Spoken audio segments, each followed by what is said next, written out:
This is a More Than Just Podcast production.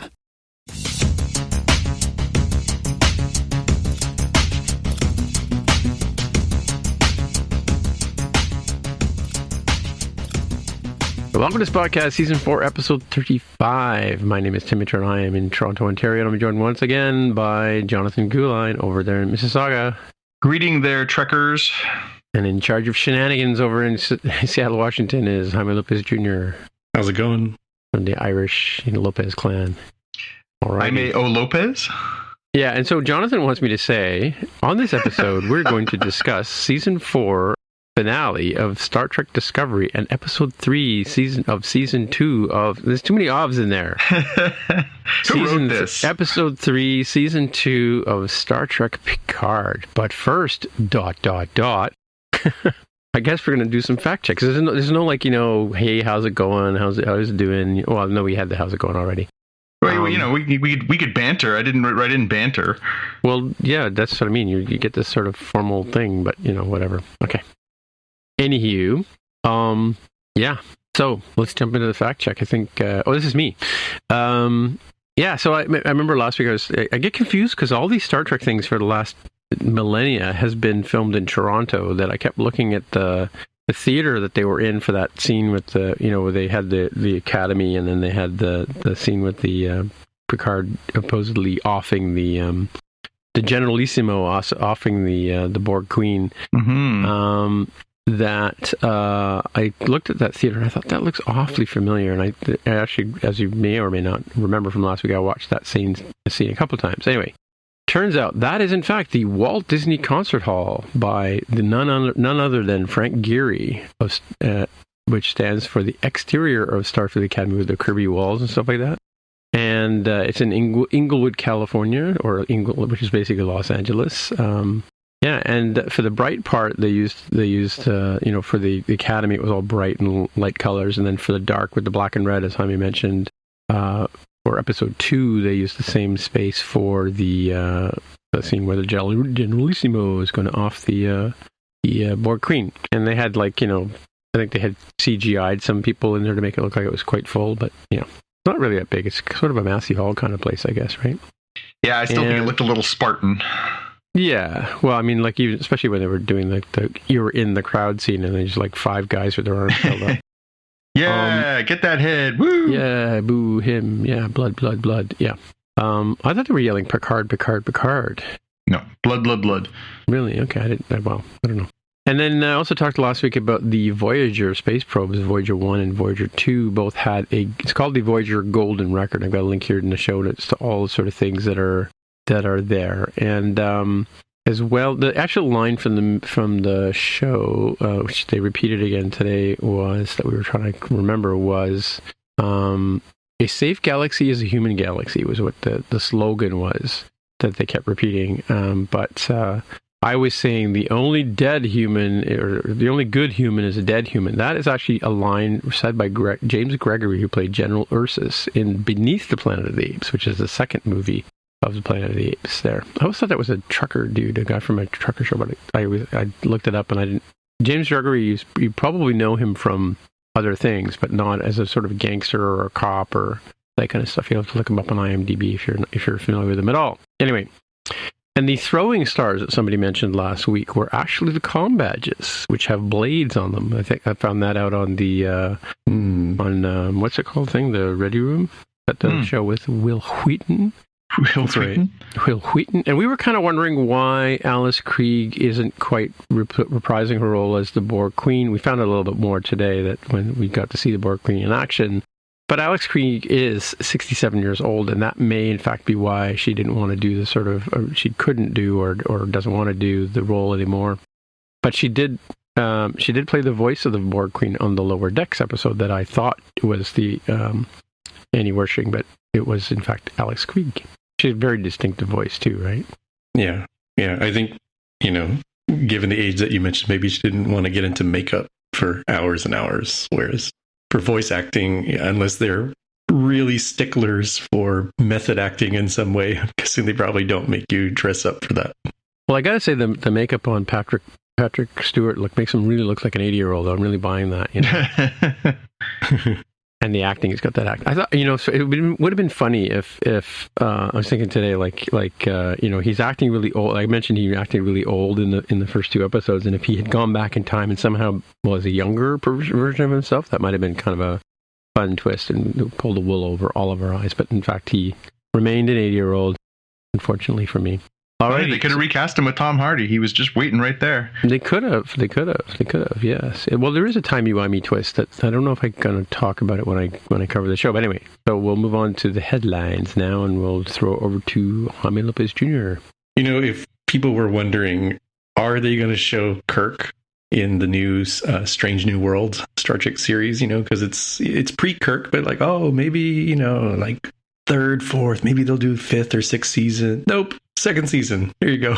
Paul Wesley has been cast as a young James T. Kirk for season 2 of Star Trek Strange New Worlds. Oh, not for season 1. Oh. No, I guess they've already done season 1. Oh, I see. Okay, yeah.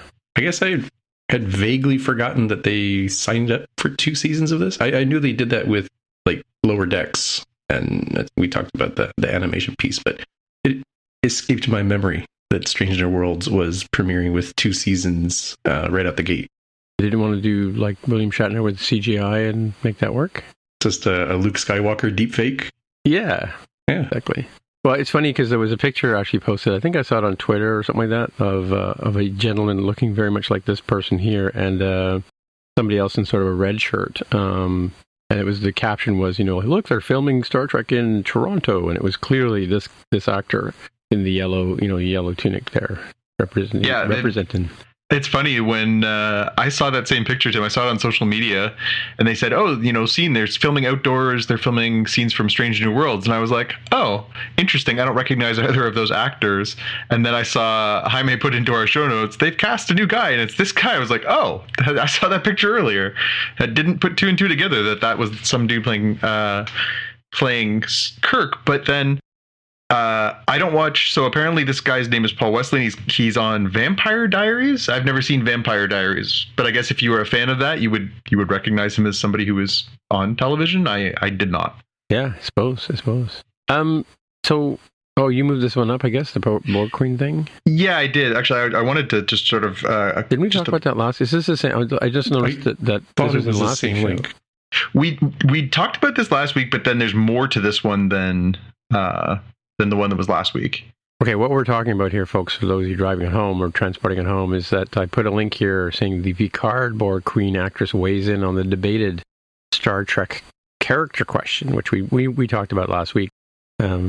Basically, we were trying to decide whether it was the same Borg Queen or a different Borg Queen or whatever. So, you want to throw in your opinion there, John? Or...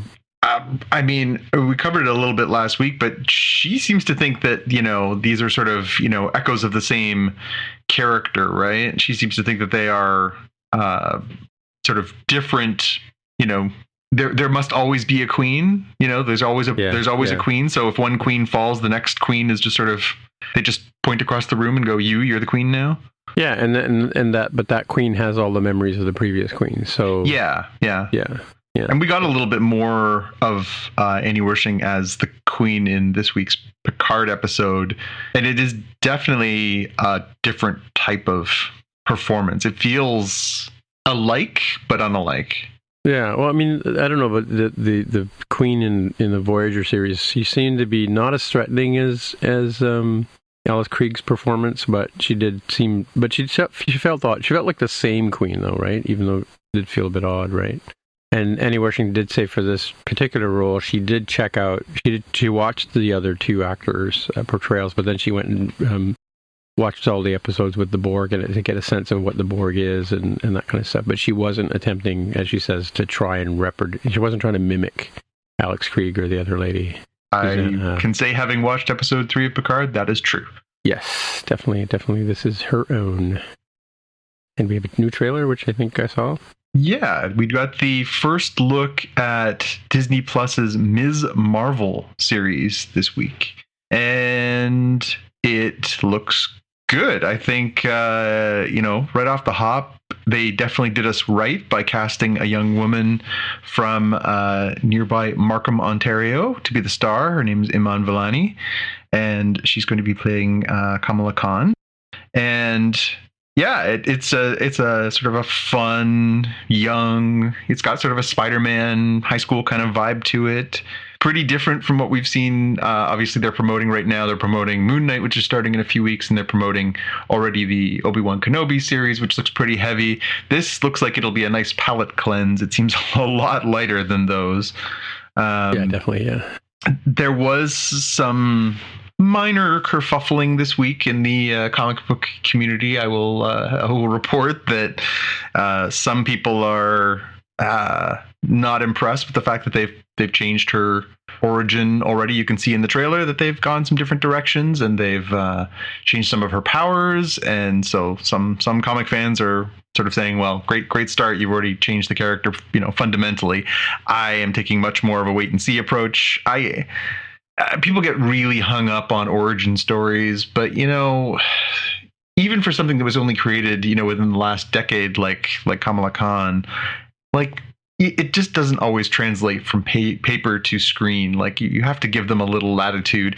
It's not critical that every little detail line up and that every nuance of her power is the same. And also, don't forget that this is essentially a prequel. This is a prequel series to the Marvels, the new Captain Marvel, Ms. Marvel / Monica Rambeau series that's coming later in the year. So there's always time for her to get more powers or change things around. And so calm down, fan people, but from what I saw in this trailer, you, Sheldon. I mean, again, I get it. There's purists out there. There's always going to be purists out there, but it does seem to me to capture a lot of what I like about the book, which is she's an interesting character. She definitely ticks a very important box as far as representation, and again, it just looks light and fun and energetic, and in more ways than one. Obviously, she's got what look to be like negabands, which are a Marvel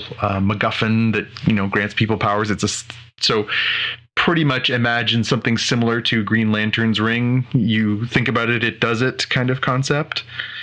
It's a little bit different from her powers in the comic books, but it definitely allows her to pull off a lot of the same things, and it also is a little more in line with the original Ms. Marvel, Carol Danvers character from the comic books. So. What did you guys think? What did you guys think of the trailer? Did it grab you right away? No. I mean, I only saw a bit of it, and I got the general impression that she's sort of this, if I'm not mistaken, sort of kid in high school who discovers she has these powers, and kind of that sort of happy accident sort of thing, right? Mm-hmm. Yeah, I really didn't get much. I didn't really see the costume till I just flipped through the link you have here now. Mm-hmm. But yeah, I did get the impression she's got the sort of the contacts that make her eyes kind of glow. I think that's the same trailer, right? Yeah, and if you notice, it's actually the same kind of effect that we saw when Monica Rambeau got her powers, and it also sort of is similar to what we see in Ms. Marvel, or Captain Marvel. So there seems to be some sort of connection there. So obviously that ties into the movie mythology that we're driving towards. As for her costume, it's not just strictly speaking a costume. It's actually it's a salwar kameez. It's a traditional Muslim outfit, and it's definitely it fits with her being a young woman and not necessarily like out to show she's not wearing the Scarlett Johansson skin tight leather, which is appropriate because she's a child. So. Yeah, no, I was talking about the sort of headgear that she's got on. Which well, and they also show her, participating in prayer and inside of a mosque, and again, they definitely hit you with the fact that she is Muslim, and that she lives in New Jersey because they see her sort of standing on the Jersey Shore, looking out at Manhattan, and she's the girl from the other side of the tracks. And but is the character in the comic books Muslim or? Yes. Yeah. Oh, okay. Yeah, and I think that was, an important step for Marvel to have a prominent, main title character that has that background. It was something that was, a bit of a there are of course Muslim characters, but like it's not right on Front Street like this, and certainly not young and cool, and the things that you want to check those boxes as well. So right, cool, right, and they'll go all the way to Markham to get her. I thought the trailer was pretty interesting, if only because I'm a fan of the Mitchells versus the Machines, the animated film on Netflix, and it has, at least the trailer has that sort of, I'm going to call it like a Gen Z, but it might be post Z. I don't know where the generations fall kind of vibe to it. This is what the kiddos are into, and she's the like woman version of Spider-Man, right? Young teenager, random crazy powers. Jersey, so very close to New York City, right? So it kind of makes sense to me. I'm also apologizing in advance for the politicians on this side of the northern border, because you have a Muslim character whose name is Kamala. So I just know there will be nasty tweets and other stuff said about that, a wokeness about this character who's apparently been around for a long time. So. Well, and it's funny because in the trailers they make somebody gets her name, pronounces it wrong, and says Kamala. She's like, no, it's Kamala. Interesting. But I mean, I think it's a nice bit of representation moving forward, and a nice addition to the MCU. And as I say, I think after what looks to be a pretty sort of deep psychological pond to go into on Moon Knight, and what looks to be kind of a bummer in Obi-Wan. I'm sure Obi-Wan's going to be great, but I also think it's going to be like grim.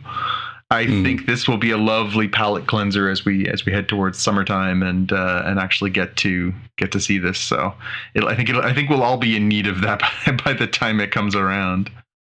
All right. And for the record, it's coming. What did they say? It's June 8th, I thought it was. Yeah, June 8th. That's right. Get a little bit of a wait, but it's okay. It's people time to catch up on their reading. Mm-hmm. Next, unfortunately, we have some sad news. So, speaking of the MCU, we lost a member of the MCU this week. William Hurt, the Oscar award-winning actor who played General Thunderbolt Ross in the Marvel movies, premiering obviously way back in the Hulk movies, and carrying forward from there as sort of this by the books gruff general. He unfortunately died this week. He died at the age of 71, and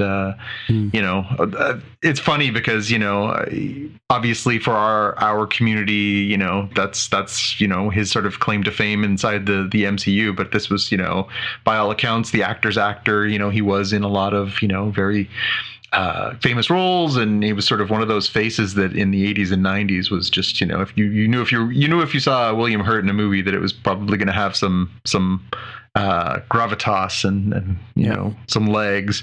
I loved him in Broadcast News. Broadcast News is one of my all-time favorite movies, and he plays, of course, one of the two love interests along with Albert Brooks, and he's supposed to be playing this sort of dumb blonde broadcast journalist, but he brings just this bit more to it that makes the character so much more interesting. And I really, really love that performance by him.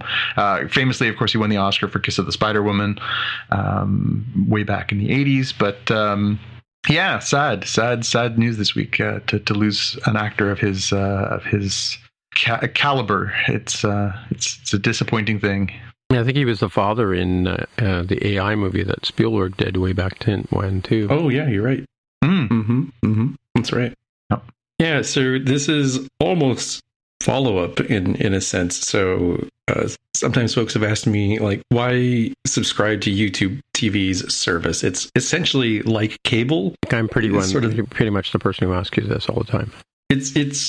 So live sports is by far like the biggest reason, right? So all sorts of calculations. What is it, Lopez calculus? You guys called it before. That changes if and when live sports, the full set that I would need, moves off to some other sort of thing, right? But live sports is your biggest reason to keep cable television if you have, or as I prefer to tell people, like, you should go with YouTube TV. It's like cable, but better because you're going to get unlimited DVR. You're going to have A lot of stuff's integrated. And as I wrote here in the notes, remember, you have to sacrifice a beloved pet to cancel cable TV. So if you don't feel like doing that, YouTube TV is pretty good. The problem is it costs $65 a month, and it's, it started out at like 30, 35 when I started a couple years ago. So it's been going up as they've added content from other networks like Viacom, CBS, and et cetera, et cetera. People have asked, oh, well, what about Hulu with live TV? And I looked at Hulu and I said, yeah, it is a little bit cheaper. Unfortunately, the fact that it has limited DVR, and I then therefore have to really think about, should I record this or not? It's just too much of a hassle in a first world problem sort of way. So with YouTube TV, I literally don't have to think about like, oh, that looks vaguely interesting. Hit the record button, and if I don't like it, whatever, remove it. This article today is that the upgrades that are coming for Hulu with live TV is that it is adding unlimited DVR as part of its basic price, which is $5 more than YouTube TV, so $70, but pretty comparable, I'd say. 80 channels instead of the 100. I don't think I would get anywhere close to watching all 100 on YouTube TV. Like you're probably going to have the channels that you want, your ESPNs, your Fox Sports, and all that other stuff. CBS, ABC, NBC, etc. So I, for one, am keen on the idea of there being more parity in this kind of market. Well, then hopefully the prices will go somewhere but up. Yeah, I don't have any illusions that they'll go down, but I hope that this will keep them from skyrocketing up, because you won't have a single actor who's able to just do it willy-nilly because they've got the best product, right? If you have comparable products, I would hope that they would have a harder time raising prices. Yeah. Well, unfortunately, that does not impact us greatly up here, as Hulu still is still not north of the border, and basically, I now I'm starting to resign myself to the fact that it never will be. Obviously, with Star being integrated into Disney Plus, I mean, it's good because obviously it lowers the cost of not having to carry the two services. But then I think we're getting a fairly truncated Hulu, and I know we're clearly getting it delayed. So, yep. So speaking of streaming services, the HBO Max is going to be merged with Discovery Plus in a great relief to the our beloved co-host Jaime, who has one less streaming service to connect. Apparently, yeah, they talked about it, and they decided that it just made much more sense to combine these services instead of offering them separately, since they're both owned by Warner. And so they're gonna take these two things and glue them together. So congratulations if you have one. Now you have others. Wait for the price to increase. Well, in our poll last Spockies, I think we had one person who subscribes to Disney or to Discovery Plus. Yeah, I mean, I think for that particular niche of science fiction, it sort of crosses more into the science than the fiction. But yeah. I mean, obviously, Discovery can have good stuff on there. Well, yeah, they probably can't support to have it. Like, my guess is it probably didn't make sense to support it on its own, sort of thing. Yeah, roll it into one. Yeah, these streaming services, what they've sort of created is this whole. And I always mess this up. I think it's a Cambrian explosion is what I'm looking for, of like all this diversity coming out. Every little weirdo niche is suddenly available to fill. And those services start out, and I think they, obviously hit the fans. There definitely are fans of Discovery Plus, but how broad of an adoption can you get? And it's expensive to run an independent service. So it kind of feels like the sort of gravity starts causing some of these to merge back into and consolidate again, right? Where we probably will have the mega cable TV streaming service equivalent, and then say, man, this sucks. I would rather just pay for live sports. I'd rather just pay for, Discovery Plus kind of content. And then we'll go through this same cycle again over the coming decades, I would guess, of bundling, unbundling, and bundling, unbundling. Yeah, I definitely think of it in the same context as magazines, right? There was a time when, we went from a few number of magazines to a huge number of magazines because everybody was like, great, we'll just split off all these little diverse interest groups. Well, now all those magazines have been subsumed by the internet. And so now magazines, they're down to a very small number. and now you get this like massive number of things that people can go online for. I wonder if we'll start to see more of these logical contractions. I got to be honest. I mean, we just talked about Hulu. Does it make sense in the long run to have Hulu as a separate service from Disney Plus when you can amalgamate it and then fix the price and then offer more value to your users? Who knows? I don't think Disney's hurting for money. I don't think they need to do that, but depends what the market does, right? Yeah. And speaking of services, we also got news this week that Netflix is going to pilot a little project. They're going to be prompting their subscribers to have their outside users from the users from outside their households to start paying separate fees for their use of the service. Obviously, this has been going on since Netflix went to the streaming service that we now know today. A lot of people share their passwords with family members, whether those family members are under the same roof as them or whether they take them with them when they go. I'm sure there are some people who spread them far and wide. Some people keep it to a very small circle. But apparently, starting with a pilot project in Chile, Costa Rica, and Peru, Netflix is going to let members who share their accounts with people outside their household pay just a, quote, a little bit more. So they're going to basically rack it up by, looks like about $3 US to add an extra member outside your home to your account. And that way they can sort of see what the uptake is this, pilot in these 3 markets, which are relatively smaller, and then see what the breakdown of that is, and then decide whether or not it's worth proceeding to larger markets. Obviously the US would be the last place that they would want to do that right off the hop because obviously the disruption. But Canada's not that big, so I wonder if we might see that down the road up here as well. You don't know anybody who does this, do you guys? No. But I mean, you know what? Like, it's almost like you kind of wonder from the honesty factor. Like, if it's only $3, somebody might pay that, right? I mean, I guess it depends on how.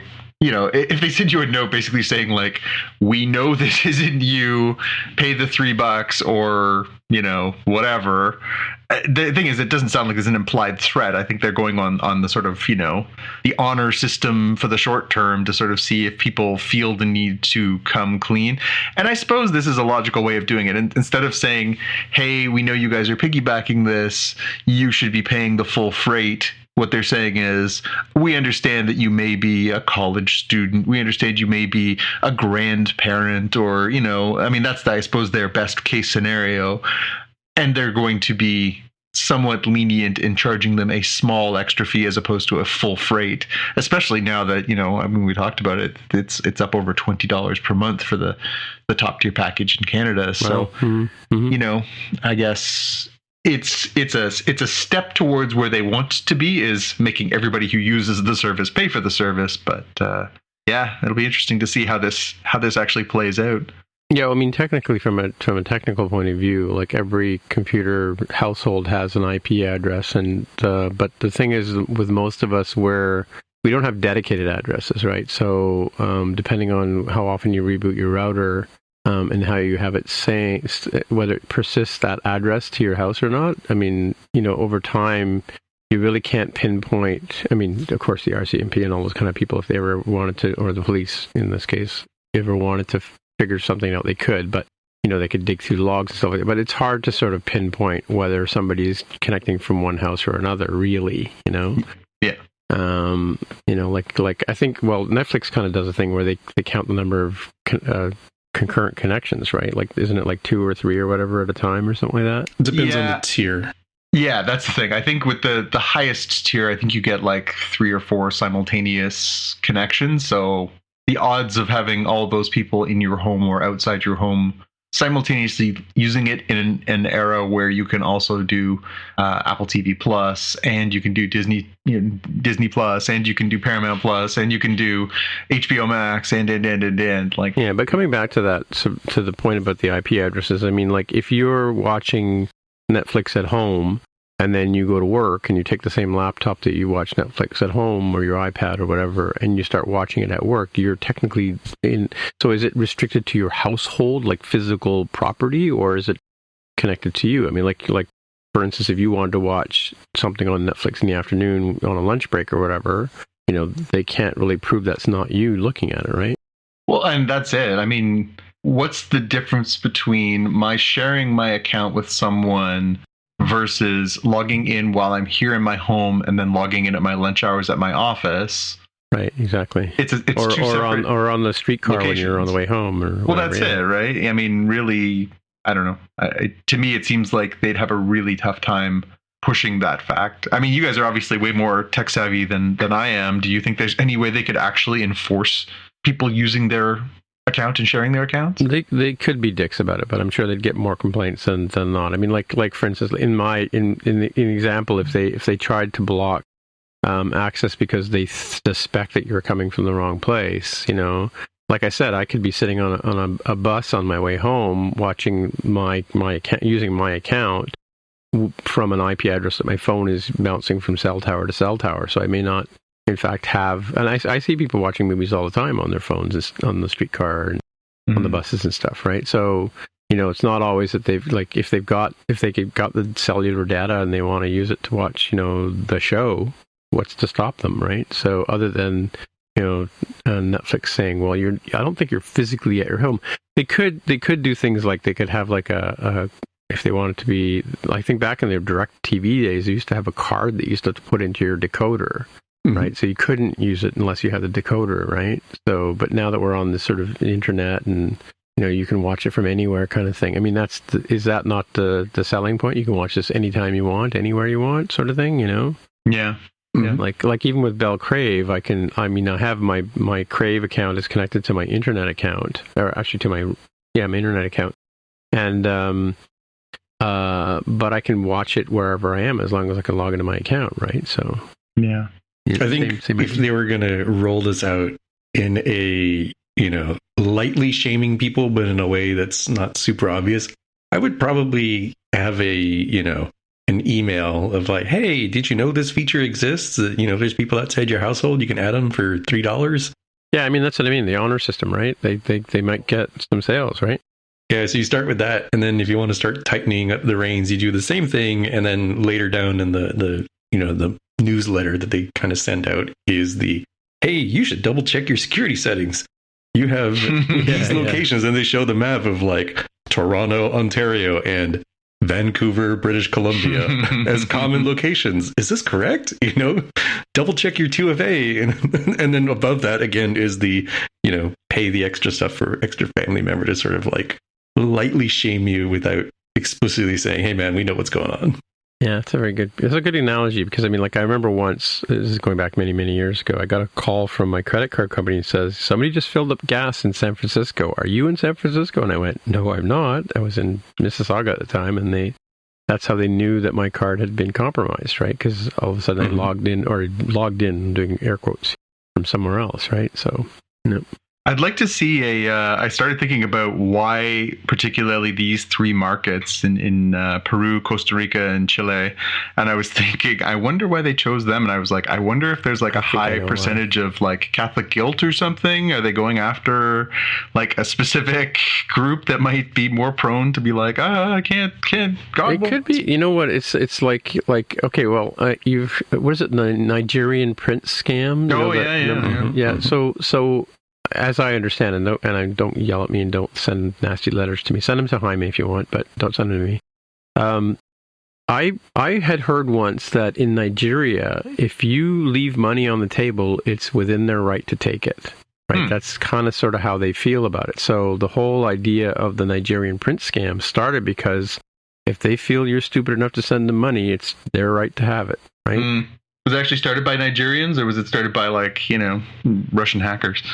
No, I think it was originally like that's the idea behind why it was always seemed to be coming from Nigerian. Maybe it could be they could have just been building on that lore, but I mean I suspect it's these economies probably or these particular localities because of the probably pervasive what do they call it, freeloading? Yeah.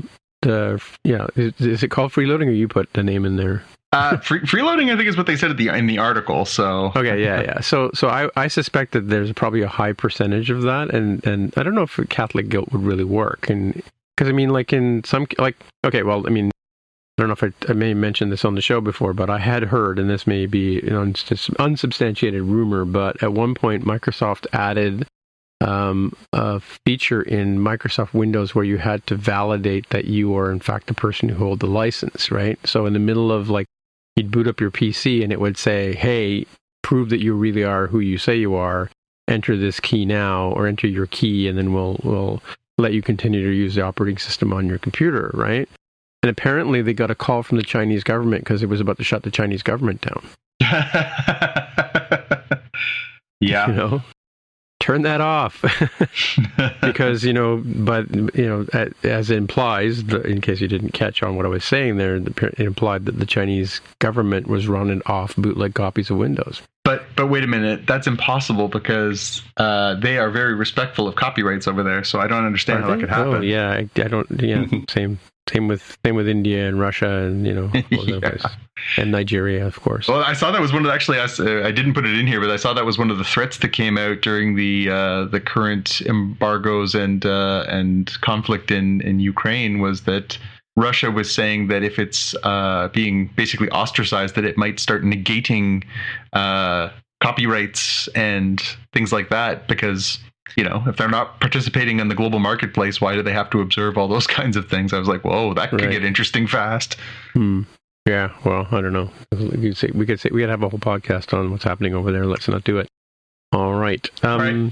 So let's move on to Paramount Plus. Speaking of streamers, so I was wondering to myself as I saw the trailer we spoke about last week. Jaime mentioned the Halo TV series trailer, and I was thinking, I wonder if this is going to be on a different service here in Canada, given that is Paramount Plus is where it's appearing in the United States. And I was thinking, well, I wonder if this is going to get onto CTV Sci-Fi or one of our other subsidized sci-fi systems here, as Jaime likes to poke. But I was disappointed to find out that apparently it is premiering in Canada exclusively on Paramount Plus on March 24th. So it is coming same day and same date as it's coming in the United States, which as anyone who's listened to more than one of these podcasts knows, is one of my big pet peeves when they delay it. So congratulations on getting it on the same day. Unfortunately, and Tim, you and I talked about this back and forth on an episode a few weeks ago. We were sort of saying, well, where do you start getting into that tipping point of what's the advantage of having Paramount Plus versus just getting stuff on air through cable on CTV Sci-Fi or services like that, where that's where obviously we're watching Picard Picard. Some of the Star Trek is available on Crave, some of it's available on CTV Sci-Fi. And yeah, so if you want to watch this, you get one choice, and the choice is in Canada to subscribe to Paramount Plus. So I got a couple of things to say about that. First of all, I saw the trailer for Halo today. It looks really cool, and I like the Paramount Plus icon on the blue background. It's very nice. But what I'm going to say about this is I've never played Halo because I will not play. I don't want to ever own an Xbox, and so I'm probably never going to watch this show. Yeah. The magic of xCloud gaming, where you won't even have to own a product. You could xCloud game on your iPad if you wanted to. You technically would. Wait, is that another subscription I can get? Yes. Are they doing it as part of Game Plus? I don't know. There's a whole set of things going on with streaming of games as a sort of adjacent thing, and Google's in the game with Stadia. I use GeForce Now. There's NVIDIA's thing. There's a whole bunch, and I'm not even a super expert on it. But Tim, I think you hypothetically could play the Halo games without ever actually owning an Xbox. Yeah, I actually did see an ad the other day, I think yesterday or today, saying refurbish Xbox. I looked at it for a second. I went, no, I'm not going to do it. It's like How I Met Your Father for me. We could loan something to you down the road, I have played Xbox. I have, right? Yes. But I just don't want to own one, is what I'm saying, right? Yeah, but a loan doesn't count as an own, right? Doesn't it? No, it's a temporary. So I was gonna, what I was going to holding. say about the Netflix thing. I was going to throw in there. Have you ever actually read the user agreement that you signed to? You agreed to? Oh, I mean, who has really? Yeah. So I mean, how do you know that on the Xbox, like the Halo disc copyright thing, service level agreement or whatever, it doesn't say you have to play it in your house. Yeah. You can't lend it to your friend. Yep. Well, and it comes back to that same thing that we have talked about. What's the reason to continue collecting physical media in an era where everything's available to stream? Yeah. Because it's the easiest way to give it to a friend without running into stupid complications. And by the same token, like the same thing, like every time I buy an iBook, right, or I buy an iTunes digital copy of something or a movie or whatever, I think to myself, am I happy exclusively watching this myself, or would I like to lend it to Jonathan on occasion? Mm-hmm. And that debate comes up all the time, right? So, yeah, I was disappointed to see one of the things that I received for Christmas. My brother gave me a copy of the new James Bond movie, and I was like, "Oh, cool! I want to see this." But it was the first time in a very long time that somebody gave me a piece of physical media that didn't actually still include the digital copy. Really? Oh, really? Huh. It comes with the Blu-ray copy, it comes with the 4K Blu-ray copy, and that's it. Usually, if you splurge for the 4K copy, they will throw in the Blu-ray copy and they'll throw in a digital copy. So you kind of get the best of all worlds. If you want to continue to have the physical media out where you're going to play it, you can do that, or you can just, watch it when you're going to watch it and keep it in a closet somewhere because you don't necessarily need it all the time because you have the streaming version. But yeah, I was a little disappointed that was off the table from the MGM release of No Time to Die. Is that not just this particular disc you got, or is it like is that the way it is for all their stuff? I don't know. Because you can buy the entire James Bond collection on iTunes right now for a pretty good price, right? Not that I would do it, but yeah. Well, and I do own it. I do have the entire collection, so I have all of the James Bond movies with the exception of that one. So now as a completist and as somebody who does like those movies and will probably watch it again, I can either the challenge with that is that now I'm like, okay, so I have all the other movies on iTunes and they've upgraded the complete collection so that it includes that, but now I'm like, do I want to pay I think it's $25 or something crazy like that for the digital copy? Maybe when they put it on sale one day for $5 or $8 or something like that, maybe I'll splurge and add it to my collection, but I'm not in a rush to spend that money. Yeah, it's kind of funny. It's like they imply that, the whole idea of owning a digital copy of a movie is like realistically how many times you're going to watch it. I mean, I probably own like 20 or 30 titles on Apple TV and whatever, and there's only very few of them. I'd say probably 5, maybe 20% of those, if that are shows I would watch repeatedly or more than once, right? It's kind of funny that way, right? Yeah. It's implied that you're going to watch it a lot of times. Like why else would you want to have it, right? Other than to own it and watch it whenever you want, right? Yeah. Although it is a strange kind of twist now, because in some cases the copy that I have in theory is actually better on a streaming service than it is on the physical copy, because what they did was they offered a digital copy when you bought the Blu-ray, but now they've upgraded all of the iTunes library and the Google Play library and stuff like that to 4K. So I have a choice. I can either stream the 4K version or I can play the Blu-ray version. Yeah, which one are you going to choose? So you're actually like, if I think about what, if I want to get the best experience, am I better off just putting my old copy in the closet and watching the streaming one? Yeah, probably.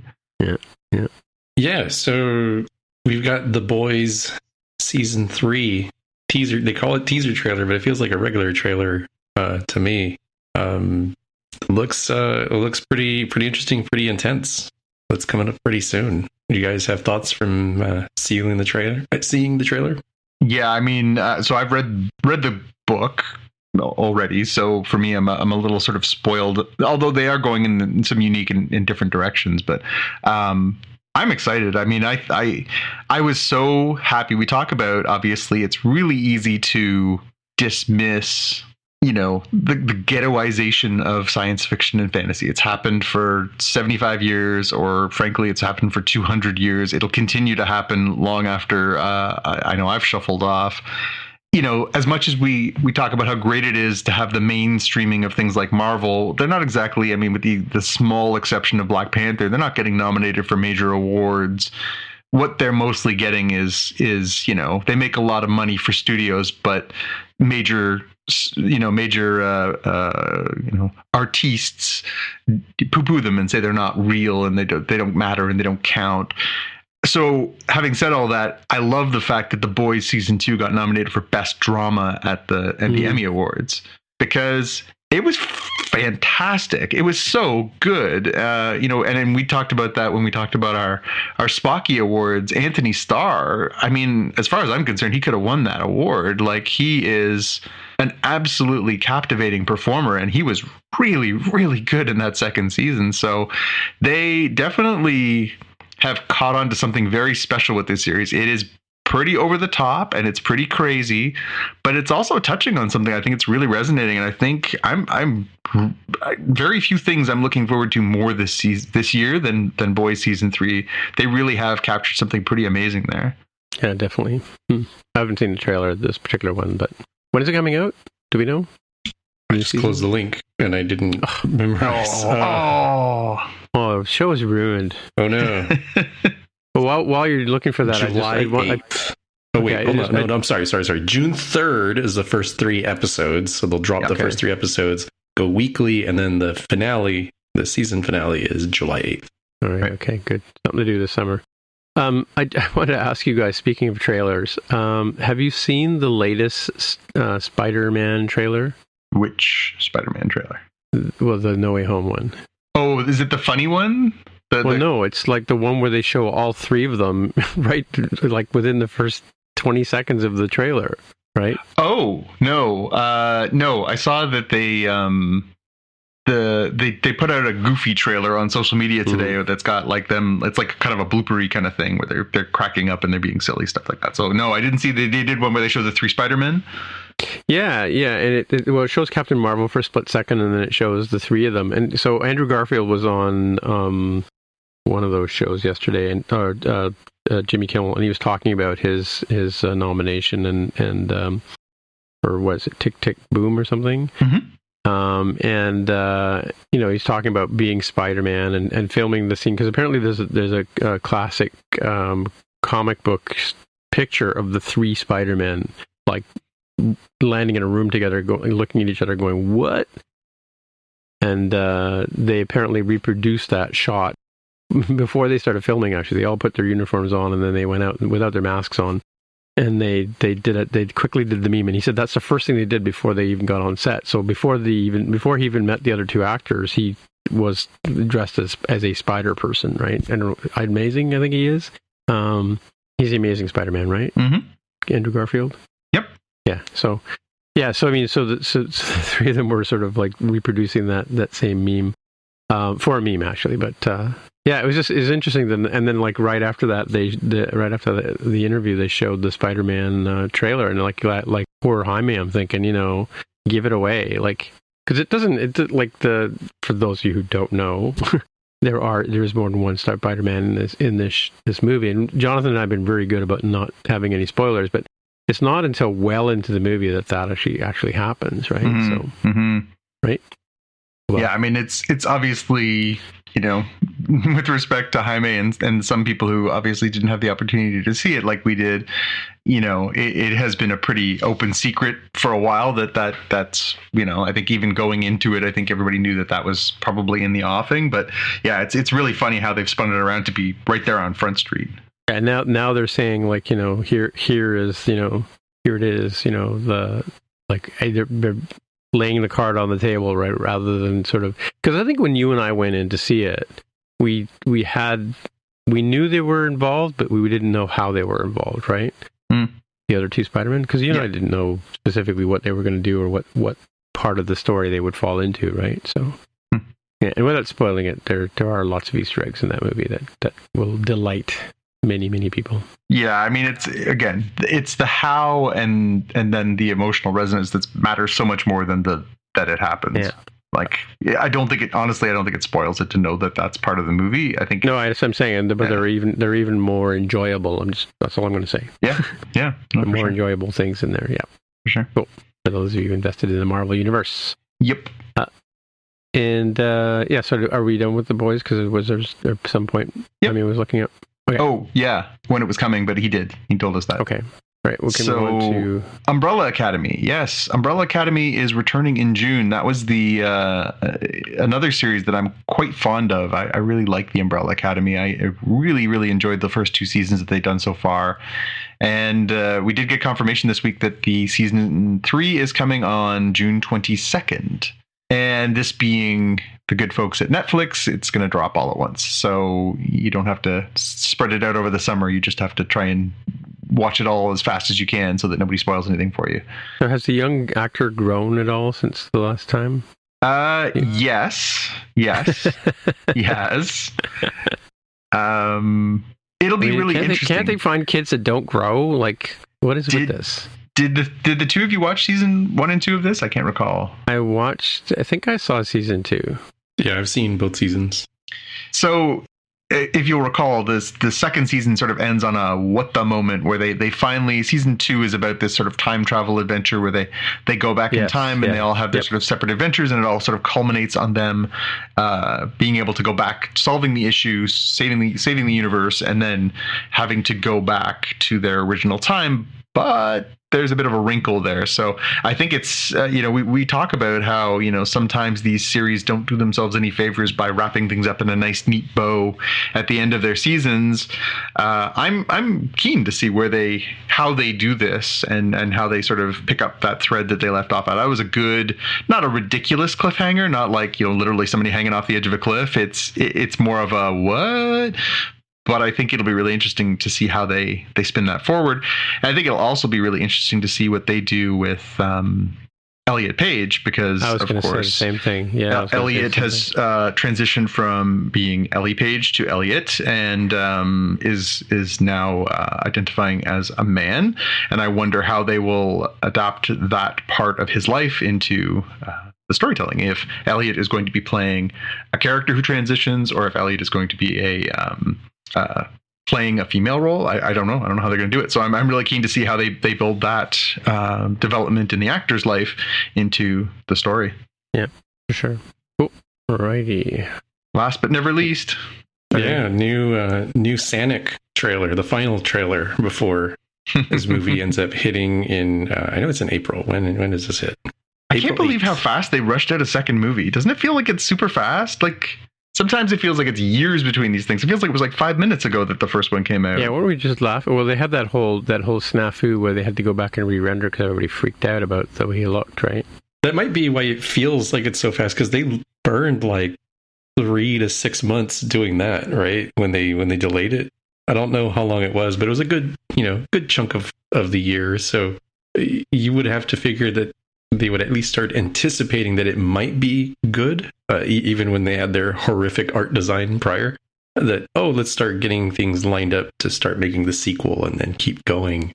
So I'm going to guess it's that the original plan was delayed a bit as they had to redo some of the post-production work. And given that it did pretty well from what I can tell, it maybe not as soon as we think. Do we have is it in this article? When did the original come out? Early 2020, 2 years here. It's tight. It's real tight. Usually it would be 2.5 to 3 years for this sort of thing, right? Yeah. Well, I just want to point out that we've been on this podcast for a while. This particular one, or just the whole series? This particular episode, yeah. No, this season. We started in 2017, so we're like coming up on, it's almost 5 years, I guess, right? September? Mm-hmm. Yeah, so we've been at this a while. So I can't remember when the Sonic movie was we first talked about it, but it's been a while. Yeah, it just feels like it was last week, I guess. Yeah, it's been a nutty 2-ish years. So I don't know what else to say about this other than it looks fun. The memes aplenty are going to come, I'm sure, from having Sonic, Knuckles, and Tails, and of course Jim Carrey as full-on Dr. Eggman or Dr. Robotnik, if you prefer. Playing a very Jim Carrey-esque character. So see what was happens. He not in the first one? Is he? He was, but he doesn't have the classic design. He transitions into the classic design at the tail end of the movie, first movie. So here he starts it as like full on Dr. Eggman. I did see the promotional poster, and the way that they did the poster to echo the old video game was bang on, really good. Yeah, they certainly, you got to give them credit for being C students that worked really hard to get this A. They put in the work and they turned it around as most improved. Yeah. Cool. All right, well, that's it, folks. We're at the part of the show where we talk about Star Trek, and this time we're talking about, first of all, the season finale of Season 4. I can't believe Season 4 is coming to an end. Episode 13, Coming Home, and Jaime is going to do the recap. Good thing they put Jaime here on the note so I could see who was going to do it. Over to you, Jaime. Yeah, I think it's a pretty packed hour. It didn't feel like a hold my beer moment, which thankfully it all felt reasonably straightforward in terms of where they close off storylines and everything. So you end up with a lot sort of coming together. We're going to talk about Michael's journey, and talk about Book's journey, Tarka's journey, maybe to a lesser extent the Stamets-Culber family journey, with the exception of Gray, who's just gone. Tilly and Admiral Vance, the president, the Federation itself, and the 10C. I don't know how we got this far without mentioning them, but there's like a lot to wrap up here that I think was done reasonably satisfactory and pretty much in line with what you would sort of think out of Star Trek. But let's roll in here. So you've got some things we learned here, like that the Federation headquarters can split up into lifeboats, and they can all warp out of there, and that's what they're using for evacuation of Earth. A bunch of ships joining the effort. Navarre has like hardly any warp capable ships, it turns out. They're spreading their sort of help along Navarre, Earth, and Titan in the Sol system. Wait, Navarre doesn't have warp capable Not ships? much. They said it was like 70, 80, something like that. Yeah, I think it was Really? 86 or something like that, and it's because they all detonated when the burn came, game. right? Yeah. So I guess the idea is that that's how many they now have that they've equipped since they've been able to use dilithium again. Right. Oh, I getcha. Okay.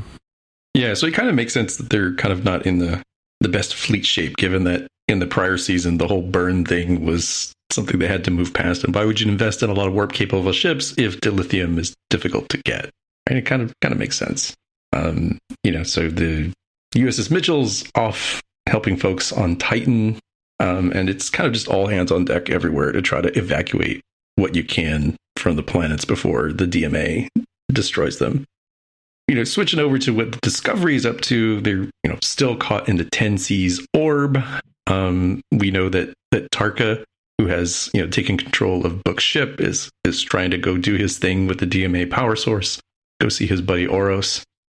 On the Disco, they have what I view as kind of humorous. They're like, "Who's the traitor? Oh, we're gonna have to like detain a lot of people." And Doya's like, "Nope, it was me. It was just straight at me. I'll raise my hand here. Just lock me up." Okay, sure, that was easy. And they do a pretty good job of shaming her too, being like, "Oh, you mean before Tarka knocked Book out, loser?" Yeah. Yeah, there was a little bit of dunking on her despite her. They kind of did. They really did. Up. Yeah, they really kind of took her to task on that. Yeah. In terms of what's going on with Tarka and Book, the 10C like can't handle the cool shape-shiftingness of Book's ship, right? It's just difficult to pew him out of the way. And simultaneously, the 10C apparently are unable to understand and discern the difference between the people on Disco versus Book's ship. As the Discovery crew were trying to say, in the translated language of like, "Hey, let us go." They're like, "What do you mean? You're already free of the orb," which is strange to the Disco crew. That was part of your ship. It must have been you. Yeah. It's like all part of your, collective, if we want to call it that. Yeah, they think they're Borg, essentially. Yeah. So Tarina decides to do a Vulcan mind meld, which is highly ill-advised, but when you got billions of lives at stake, why not try, right? And she's by putting her really hand up against the window, really, yeah, and she's thinking that maybe the 10C has no concept of individuality, and that's why they don't understand the request to let the disco go. So that'll become important later in terms of like resolving this part of the story arc. In terms of what's going on in Bookship, I think for the first time ever, we learn a tangible, concrete reason for why Grudge the cat exists. And it seems to me to be purely to set up this moment where we establish that the cat who lives on the ship does not like holograms. So the little collar can disrupt the holograms. And in this case, be used to make a little kitty door to make the holograms go away on the ship.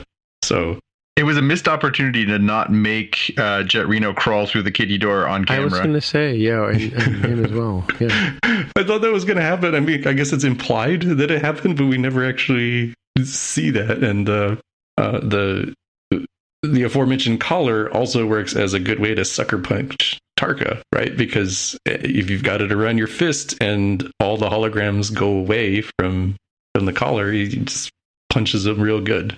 But meanwhile, you've got the disco using spinning, because that's a good move to escape the orb, right? So I didn't see the show. That's a nice little Anakin shout out. I like that. Yeah, that's kind of what came to mind, because they said, okay, we're going to do something insane. We're going to use the spore drive without actually going anywhere, so that all of the energy momentum that's built up has to go somewhere, and maybe that'll dislodge us. With the downside of, it'll take us decades to get home because we won't have a concrete way to repair the spore drive, because we'll need like a space dock to do that. So kind of interesting that they're like, it'll take us decades to get home. And I'm like, what does it matter? You'll save all your friends and family. Like, I make that sacrifice, every time. But this is disco. They gotta set up the drama.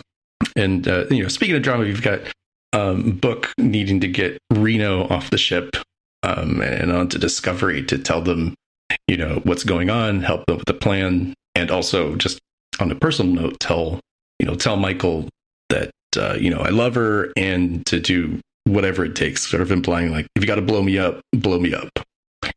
So instead, they cut back to disco, and everyone's like, "Yeah, we were going to do that anyways." You got Reese was like, "I was already loading up the quantum torpedoes. I didn't even need to be told." Yeah, just waiting for a check mark, sir.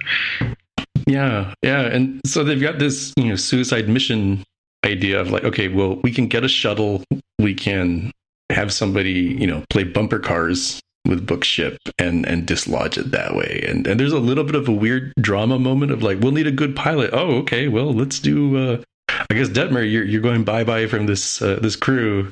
But instead, Ndoye offers herself as tribute. I was like, the whole reason I did my shenanigans and you all dunked on me is because I was trying to do the right thing to save the people of Earth, right? I mean, I messed up, but I was trying to do the right thing. So that's kind of what they're gonna do. But it was good. Like, it was a good little feint there, because after building up the character for the last little while, you almost bought it for a second. I gotta admit, I'm not easily fooled by these things. But I was like, wow, did they do all that work with her this season just to set her up to shuffle her off in this moment? I was like, ooh, that's a good twist. And then, of course, like, it lasted like 5 seconds. I was like, oh, okay, that makes much more sense. Yeah, I think we'll come back to one of the twists. The twist is that there was no twists, which we mentioned, I think, the episode or two ago. So hang on to that thought. So meantime, in terms of what's going on back with the evacuation, again, it's all hands on deck. Apparently, they're only going to be able to help like 450,000 people, which is nothing out of the billions that surely must live. Admiral Vance is going to, go down like a hero. He tells everyone to get out, except the only one who stays behind is Tilly, because she's like, I'm going to help you pew the space debris to make it just a little bit easier for you to do what you're doing, which means we might potentially save more lives, right? As evacuation is no longer possible for anybody who's not already on a ship, but doing what you can to try to buy just a little bit more time for the Discovery crew to do its thing. And the aforementioned USS Mitchell warps in to save them, sort of just in time, right? They were going to have a difficult time with the debris heading towards them. So that was kind of a cool little moment. Kind of interesting to me, given what's happened the last 3 episodes, that Book like pretty quickly convinces Tarka that the plan wasn't going to work and makes him realize that, like, look, man, after punching the tar out of his face, though. Yeah, it's kind of like the old trope of people being hysterical, then you got to slap them back to sense. Right? Apparently with a cat collar around your hand. Yeah, because he like pretty quickly is convinced that, like, yeah, Oros is most likely gone, and they can't stop this thing. But Tarka's like, I use this encryption key thing. Even I can't stop this in like the minute I've got left. But this is good timing for the bumper cars to occur. So very complicated sequence of like following along. You've got Ndoye's shuttle colliding with Book's ship. Ndoye is apparently beamed away as it was like sort of blowing up or heavily damaged in that case.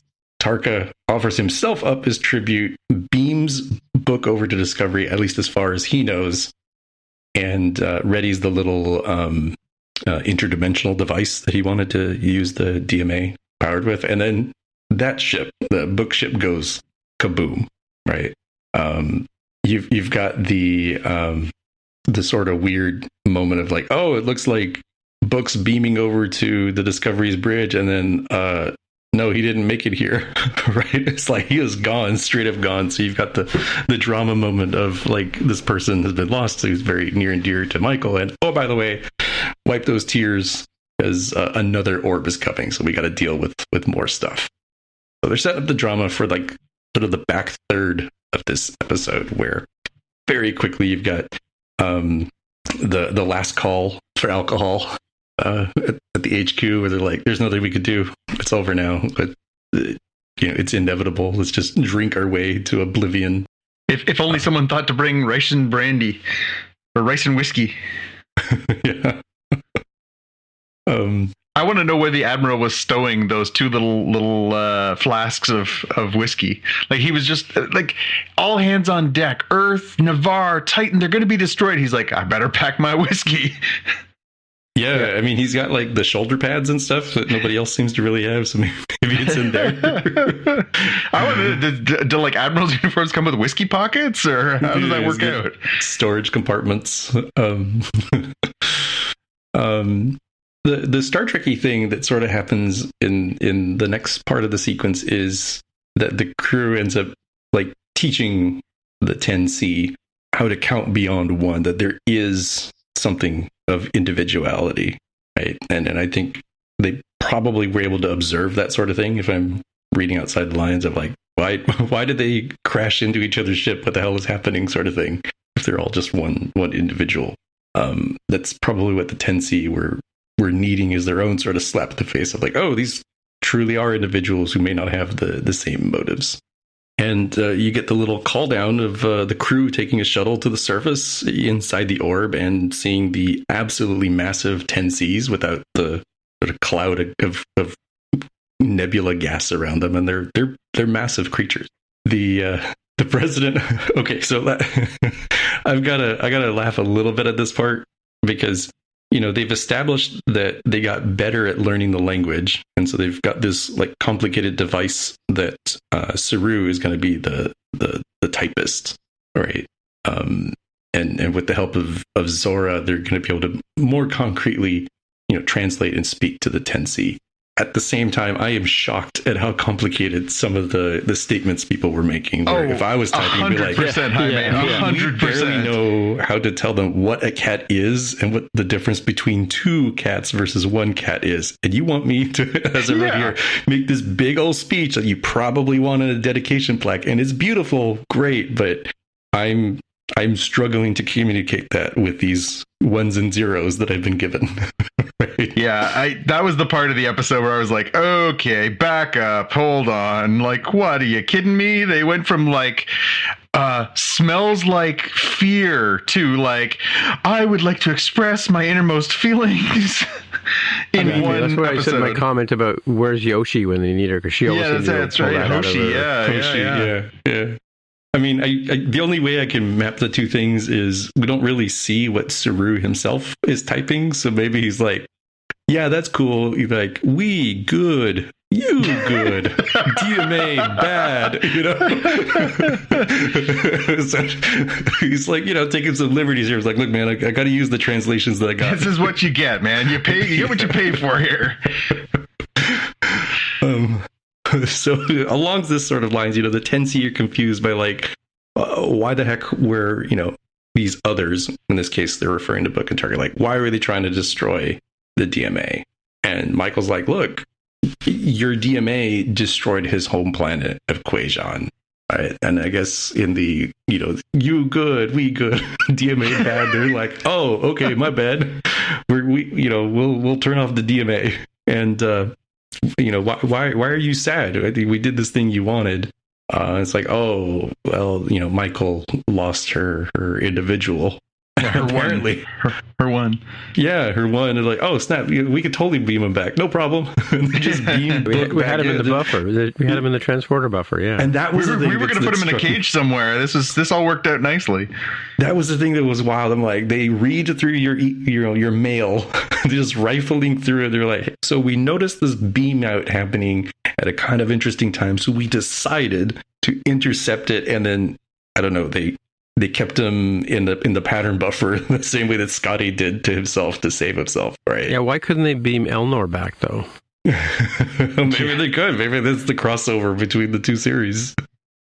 Yeah, we've had him in the buffer for like 5,000 years.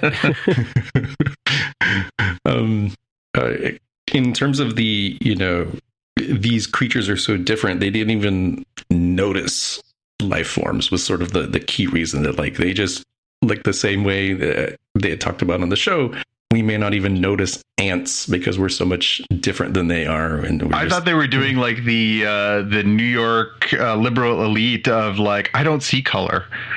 I don't see individuals. Yeah. Like, oh, I didn't even notice that you guys are individuals because I'm highly enlightened. Yeah, they didn't go that route, but they did go we didn't even notice you were light forms. So like, we didn't intend to kill you all. We're just, using the DMA to do what it does because that powers the hyperfield, which is protective to us. And they're obviously very scared of like, look, man, we can't turn this thing off altogether, right? Like we tried to compromise and say, all right, we'll put it in, non-populated areas of the galaxy. And the Disco crew is like, that's not cool. It's still dangerous. It's still problematic. And so they, end up having a good old conversation about like, look, we know you're afraid of what will happen with the hyperfield stuff, but you can't live. Join us on the other side. Yeah, you can't live totally full of fear. And I think this will come up when we talk about Saru and Tarita, but there's kind of similar feelings there, right, for the theme. Ultimately, the Tensi does apologize and turns off the hyperfield, so the crew can go back on the Discovery. By the way, the DMA can also create wormholes. That's your Janeway home kind of moment. Yep. So that kind of solves the spore drive sort of issue. Everybody gets to celebrate and reunite with Tilly.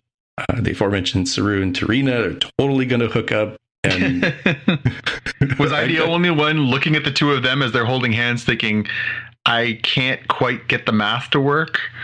I don't know. I don't know how they line things up there.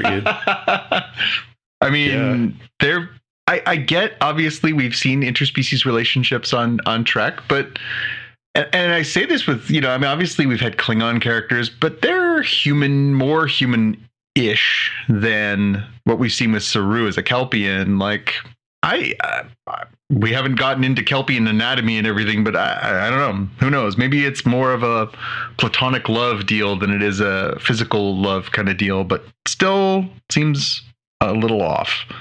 Yeah, I'm not sure how it'll work, but it, at least as presented on screen with, I didn't mention that Saru had a conversation with Tarina about like, it basically boils down to love can be painful. It's so awkward opening yourself up to somebody, but it's so much better to do even with all the downsides, given that, your regret will be not spending time with people that you're happy with. And I think that was sort of the theme that was supposed to line up with the turning off the DMA to remove the hyperfield of like, yeah, it's going to be riskier, but closing yourself off is not, closing yourself off from the world is not the way to live, because it's not truly living is the theme that I'm getting out of this episode.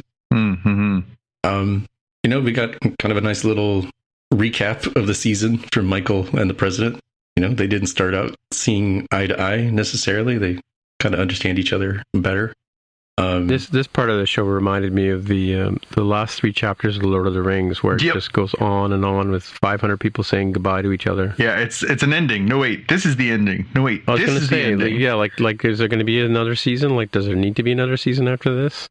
I think we'll have a main theme for the next season. So we're almost there, right? So in between, we've got the so what's going on with Book, like, he straight up committed a lot of crimes, and in the spirit of, as long as you end up being a hero in some way, they'll mostly wipe clean your crimes, right? So like Admiral Kirk hijacks the Enterprise. He doesn't spend the rest of his life in prison. He just gets busted down to captain and continues to roll around in the ship, right? The Federation is pretty light when it comes to punishment. So in this case, he's going to get his community service helping refugees on Europa, which honestly isn't that bad. I thought for sure he'd end up in prison somewhere. But that would spoil the love story, right? It does. So he's still available for conjugal visits and stuff. There you go. We see montages of the 10C cleaning up their mess. The crew getting shore leave, and this was the twist that was not a twist. We were talking about, oh my gosh, Culber and Stamets are talking so much about like, I can't wait until this is over so we can love each other, be together forever. That we assumed meant one of them would die, as a never utter famous last words. Exactly. And we've got the closeout of the Federation beginning diplomatic discussions with Nivar and Earth, Titan, Teller, like a whole bunch of folks of like trying to rebuild the Federation. So I do think, Tim, this is where the next season will go, of like the struggles of building up that new Federation again. I mean, they sort of had that a bit here and there in this season, but sort of the overriding concern was solving the DMA problem. Yeah. Did you guys catch the strange cameo at the end of this episode? I did not, and then saw people talking about it on the interwebs and had to look up and be like, oh, okay, that's why that person is familiar. Yeah, no, sadly, I'm an American politics enjoyer. I like American politics, so I recognized her immediately and was like, that is extremely random. Like, who put 2 and 2 together to get that math? So we're talking about, of course, the president of United Earth is played by Stacey Abrams, and Stacey Abrams is the famous Democratic organizer, gubernatorial candidate, and sort of one of the people who is most widely acknowledged as the people who turned the tides in Georgia and ended up with the Democrats holding or taking control of the Senate. And it's not like she's just sort of like a walk-on. Like, she's got lines. Like, it's definitely, yeah. It's not. I mean, it's not a huge part, and she probably only has like 8 lines, but it's not nothing either. And I was like, that is wildly random. Yeah, definitely. I don't know enough about her to know if she's like just a massive Trek fan, or if this is like she is. I know that obviously Sonequa Martin Green would have spent a bunch of time in Georgia when she worked on Walking Dead, so maybe they have a friendship or a relationship or something. I don't know what the circumstances are. I'm sure there will be like a dozen articles by tomorrow. Maybe she's just catching her up on Daryl and Rick and Maggie and But weird. It took. I gotta admit, it was like it was a little stunt casty for my taste, and it took me out of the episode. I was like, what? No, come on. Yep. I mean, and I have nothing but admiration for Stacey Abrams and the work that she's done in Georgia, but it just smacked of stunt casting. It was kind of weird. Yeah. Okay. Now we've reached the end. We've reached the end of season 4 of Discovery, and I know we've had some waxes and wanes. We've had some good things and some bad things. Some of us have been more editorially critical than others. I would like to know from both of you what your sort of final thoughts are on how this season came together and played out, particularly relative to the previous seasons. You know, obviously it seems like they sort of follow this pattern the last few seasons of set up the big bad, pay it off, wrap up the season. What did you guys think of this overall now that we've reached the end? Do you want me to go first? Because I think I'm probably the positive take, and then we'll get the equal time sides for Tim. So I'm positive on the season. It does have flaws. I do think that they did a better job of refining some of the rough edges that go into the Star Trek Discovery way of telling story, with like a lot of weird drama that sometimes is inappropriate. But I think they got closer to not weekly episodic Star Trek per se, but it had more of that flavor to it, where you could have, you know, quieter moments in between the bigger set pieces.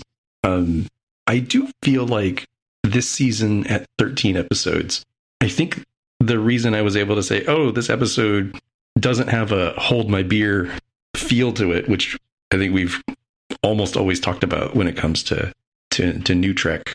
And I think the reason it didn't have to hold my beer in this episode is because I kind of feel like this season didn't warrant 13 episodes. I feel like they had maybe 10 episodes that they had to stretch out and fill up with potatoes They could have cut 20 minutes from this episode as well. 100%. Yeah. I think that some of the Tarka stuff, some of the book stuff could be trimmed. I mean, it's kind of cool seeing Tilly with like the cadets, but you kind of don't necessarily need that unless, as we mentioned, unless they're trying to lead off into an academy or cadets sort of series or something. Like, it just felt like you could trim out at least 2 episodes, possibly 3, and have a really solid 10. And so I think that's why it felt better in terms of a contrast to what we've seen of like, you didn't plot it out appropriately, and now in the final episode you got to wrap up all these storylines. Not true this season, so I give them a little bit more of a benefit of doubt for that. I think when it comes to the episodes and keeping it at the number that they're keeping it at, I think that just, again, I think we've talked about it countless times, but I think that's a dollars and cents decision. I think that's, you know, we need subscribers to be on the hook for X number of weeks, because that's how we keep people on the line, right? I mean, they don't want to do 10 episodes. That would make sense if they weren't intentionally overlapping with Picard. So I can't like, yes, I do understand and would cynically believe that that's their overriding concern, but I wish I knew underneath, you know, all of the layers, what happened here? Why are they overlapping with Picard? But we don't know that decision wasn't made later in the process too. Yeah, it could have been a COVID thing too. Yeah, who knows? Right? Yeah. That could have been a delay or whatever. I mean, what's odd to me is like, why did Tilly come back? You know, Vance was gone for most of the season this time. You know, odd things like the president going with them to solve the big problem. Like the thing about it is like, you know, there were episodes in season 2 and season 1. Like, I'm thinking of the Harry Mudd episodes and stuff like that, right? Where you could watch that by itself. That was a standalone episode. You could enjoy that. It would be very Trekky. I don't know that there was any episode in this season where you could just watch it beginning to end and be satisfied that it was a complete story. And I mean, I don't mean to say that I think they should wrap up every episode in 40 minutes like they do on every other version of Star Trek, but interesting that it took Reno's wake up call to Book and ultimately through Book to Tarka that, you know, you can go to this other universe, but that's not the same people, right? Which is, you know, sort of like, the whole idea of multidimensional and again, you know, knowing how people, you know, are raised by their circumstance, you know, like you can't expect to go to another universe and have the exact same person with the exact same experiences, you know, and have them end up in a position that you're familiar with, right, as a person, right? Because, you know, like you look at your 2 kids, for example, like they're both, you know, they both started in relatively the same place, and they've ended up in completely different places, and they'll continue through their lives like that, right? Mm-hmm. You know, and even though they had the same impetus the whole time, right? You know, I mean, one started out earlier, but you know what I mean, but the you know, the trouble I had with this season is there's a lot of things that just, you know, they could have just not gone there with, you know, like it's interesting that you were guessing that, you know, something was going to happen between Stamets and Culber because of the way they sort of, you know, said that, you know, telegraphed, you know, that was something was going to happen, and they need to go on a vacation together. They do end up going on vacation at the end of this, and so does Detmer and Oyo and Reese, right? They all go off to their respective Hawaiis or whatever. You know, which, you know, they could have just done that in a bit of narration rather than filming that scene, but, you know. Yeah, and the voiceover by Burnham at the very end, and the gratuitous shot of show. I mean, I didn't understand the spaceships or whatever, the space stations around Earth, right? I mean, like when you first see it, I think it was the beginning of the episode where you see that sort of spinny ship. I looked at it and I went, "What show is this?" Yeah, you know what I mean? Like, 'cause we've never seen a ship like that before. I think it's the one that Tilly was on, right? Well, that's the Federation headquarters, right? Yeah. No, I mean, it was the ship that was spinning, and she was coming with the cadets to help, you know. Wasn't that Federation headquarters? I thought that's what I thought too. I thought it was Federation headquarters. It was a ship spinning. Yeah, like, that is Federation headquarters. Like a portable. Because remember, they were set up from last season. Okay. They were set up inside that like gas cloud kind of thing, right? They were hiding from the. Well, and they have all the cadets come and fill sandbags and shore up the shores and all like that analogy. Like they kind of did that sort of thing, and yeah, I mean, they don't often do that. Like, you know, in other movies, like in Star Trek, where there's some, like, I'm thinking of like First Contact and a few other ones where, you know, the Earth is being attacked. They don't really go through the sort of what's happening on Earth while, you know, Kirk and Spock and, you know, are off saving the world, or Picard or whatever, right? So, or literally saving the world. Yeah. But, you know, yeah, I don't know. Is like, and you know, the sort of the asides, a lot of asides in this episode, this season, I should say. Like, you know, the one I pointed out, or I think you mentioned it last week, where Saru and Michael Burnham go off and have a scream therapy session. And, you know, or even Saru with his plants and don't water this one, and it'll take your arm off if you try to get too close to it, and you know, that kind of stuff. Where he had, I think Tilly finding something for Tilly to do. Like, I mean, because it kind of that's a puzzling story point. Like, why? I mean, was it something about the actress had to go off and film a movie or something? Like, why did she have to leave the show, right? Especially since you guys seem to really like that character, right? Yeah, I thought Mary Wiseman was a delight. Yeah, she's funny and whatever, but I mean, like, did they want to have a humorless season or something like that? I don't know.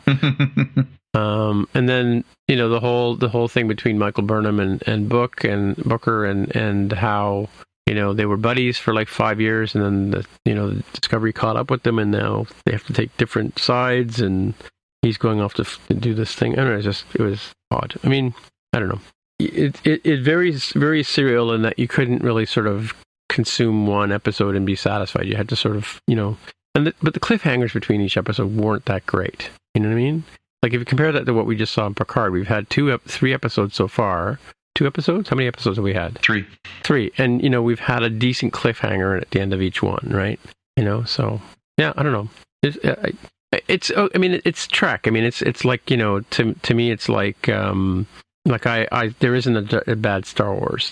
I felt like this season did a better job of taking its time. I mean, we just criticized it for taking 13 episodes when it probably could have done 10, but it did at least use those episodes to logically build characters' arcs. You know, we talked about Culber, obviously. We talked about Gray and Adira. There, you know, to even Tilly, you know, her decision to sort of working up to her wanting to leave. Like, the relationship between Saru and Tarina, like, they did let things breathe in a much more organic way than I think we're used to on Trek. Like, Trek sometimes takes these huge leaps. Like, when Troy and Worf hook up on TNG, you're like, that came out of nowhere.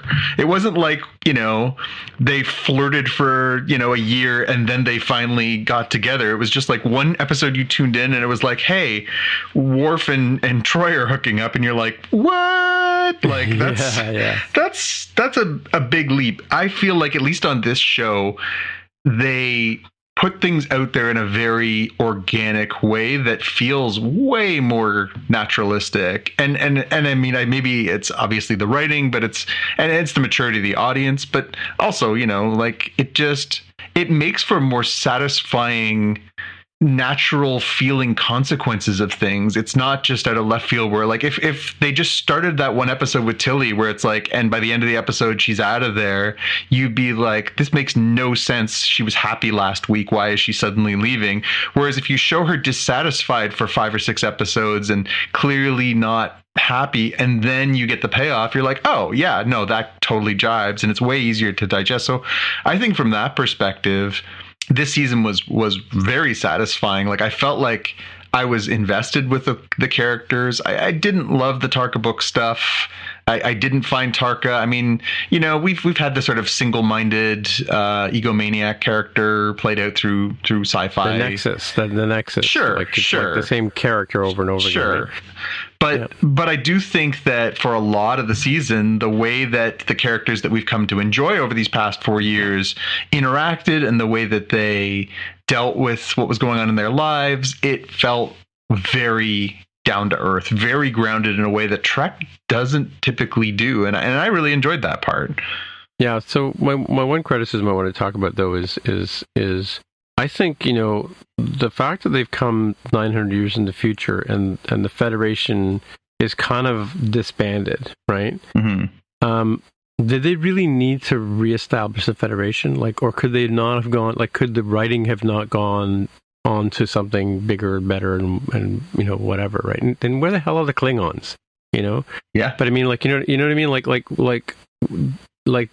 We end up with the Federation being reestablished. Well, why? Did that really need to happen? Can we not move on to something else in Star Trek, you know, worlds? It's true, but then I think that's about establishing a comfort level for both the characters and for the audience, right?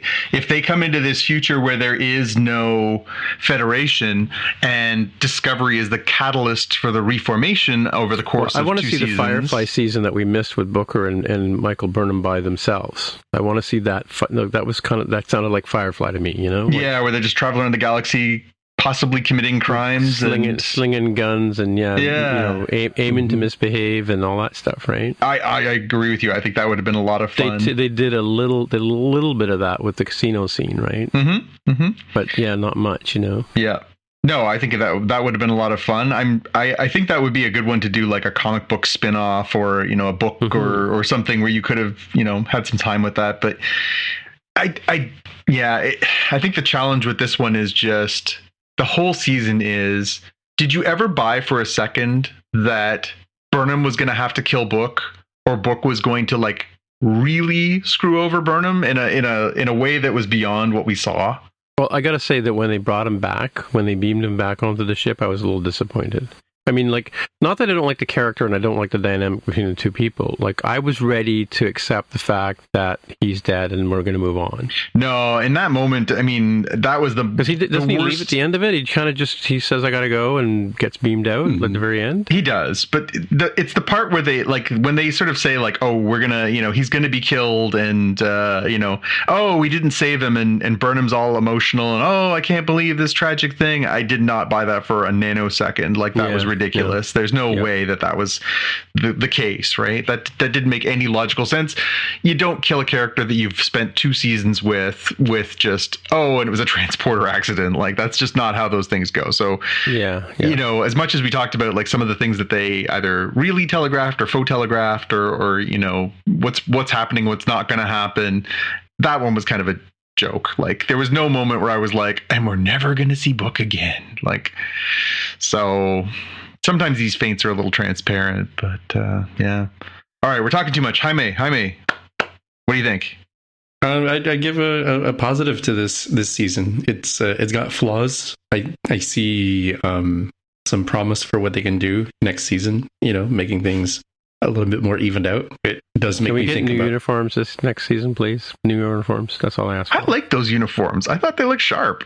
Sorry, the hems are so stupid. They're so stupid. So as somebody who is very far away from the kind of folks who might make these sorts of things, that goes way over my head. I'm not saying it's wrong. It's just do you own a button up? Do you own a button up shirt or a button up coat? Do you? Yes. You do, right? So tomorrow when you get up, or today when you get up, skip a button and then tell me that looks normal. I mean, it's like I'm not going to say it's that like a grade 2 isn't person doing change. It's like an 8-year-old putting on a shirt by themselves for the first time, and like they miss a button and everything ends up being like, why do I have this extra button? That's what it looks like to me every time I see it. Drives me crazy. I was in high school in the 90s where insanely baggy pants that cover none of your drawers were there. So like I could buy that the uniforms might look like this. But again, coming from a layman's view of how this sort of stuff works. So totally recognize that. So I agree with Jonathan's view that like I like the look of these, maybe because I don't see that detail. From the waist up they're fine, but like just like don't show them below the waist, like they just look stupid. Because I mean they're symmetrical at the top. Like why are they like anyway? So I posted a tweet about the picture today when I was watching the episode, and somebody replied to me that what annoys him is the fact that this is Josh Steele said the thing that annoys him is that only captains and admirals have pips, and what annoys him is you can only see the pips on their badges, which you can't see on TV from a distance. Yeah. Right? I guess at this point, 4 seasons in, you're supposed to just know what everybody is. Yeah, but I mean, like, I get confused when they call Picard Admiral, like, what? Mm-hmm. Or Kirk gets bumped down to Captain, whatever, Yeah.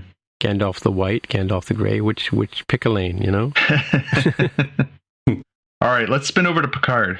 Speaking of Picard, yes, so this week we saw the second episode of season 2 called third episode of season 2 called Assimilation. Second one that I've done a recap on. That's where I got confused. Yes, so if you'll remember last week, they had a really good, as I said, what do you call it? What's the thing called? What do you call it when an episode has like a cliffhanger? Thank you. There you go. Thanks for helping me out there. So, last week we saw them at gunpoint or blaster point, being held by the magistrate who beams on the ship at the last minute. And so we start the episode with exactly that position. And, he shoots Elnor, and we see that at the end of the last episode. But, and then Raffi decides she can't stand it. She says to go help him. And he's like, what are you doing? I thought you said a safe galaxy was a human galaxy. Why do you care about this Romulan trash? He's Romulan, right? Yep. And then Seven Shot decides to I'm going to call her Seven Shot from now on. Whenever she tries to bluff her way into getting the magistrate to stand down, she says, "I order you to stand down." And he looks at her and goes like, "Yeah, and by what authority, dear?" Sort of thing. And I think he's already suspecting that this isn't quite the woman he married, as it were, or the real president. There's something odd about her. He threatened to have her scanned last week, if you remember. And he says he says to her like, "Okay, what's my full name?" And she looks at him and he goes, "Thought so," and whacks her across the face. And she falls down and so as she's down on her, down south of him, as it were, she reaches up and grabs his blaster, and then Raffi does the same thing to one of the other guys. And next thing you know, there's a big tussle and everybody's getting tossed around, and Raffi manages to shoot. Does the thing where you grab the guy and you get him to pull his trigger, and he blasts, and they're not set to stun or to slightly maim. I'm thinking back to the shot that hit Elnor. How come Elnor is still here? Because these shots are now set to disrupt, and they get blasted into oblivion. And for a second there, I thought the magistrate was going to survive, but Raffi ends up obliterating him too. And then Seven kind of looks at her and like, I don't know if she was like, "Why did you do that?" or "What a relief." I wasn't quite able to read that thing, but I think the two of them, Raffi and Seven Shot, were like, they were happy that they're going, right. And Picard says to Rios, like, "Get us out of this damn place." Anyway, so Raffi and Seven take Elnor to the sick bay, and they're panicking because they can't find all the bits and pieces and tricorders and stuff that they need, because obviously, I don't know why Rios' ship is not set up properly, but so they managed to patch him up. And then, of course, as they're trying to leave the Earth orbit, the baddies start attacking them with two really heavy-duty ships with these, heavy-duty blaster, photon-type phaser, nice-sounding, resounding shots that are being fired at them. And so Seven runs up to the con to help Rios battle off these people and battle off these ships, and shoot them. And for a split second there, you see Q, and he says to Picard, in his ear, he says, "This is the only life you understand, when you pew pew pew and action and mayhem and whatever." He says, "Shall we see what else you have lost in the wake of your fear?" And he just turns to talk to him, and then he realizes that he's gone. He's not really there. And in one of the ship takes a hit, or Rios does a quick turn to get away from blast or whatever, and the Queen's sort of harness thing that she's in falls over. And in the ready room, they've showed this particular scene as a preview. Dr. Girardi's also falls down, and just skipping a sort of wrong part of my note. Queen falls over, and she's released from her harness, and Agnes looks over and sees the Queen walking on her hands, coming towards her, and she's like freaking out, and oh my God, no, she's on the loose. And it took me a while to figure out that you can't really see it, but from the bridge to where they're attaching her to the engines, it's quite a far distance. It's probably 60 feet or so, right? So you really can't see back that far, which is why there's a scene where, as the magistrates, got them at gunpoint, Agnes starts to take apart get their ship ready to plug in the Borg crane. She's making a lot of noise, but I guess she's far enough away that they can't really see her back there, right?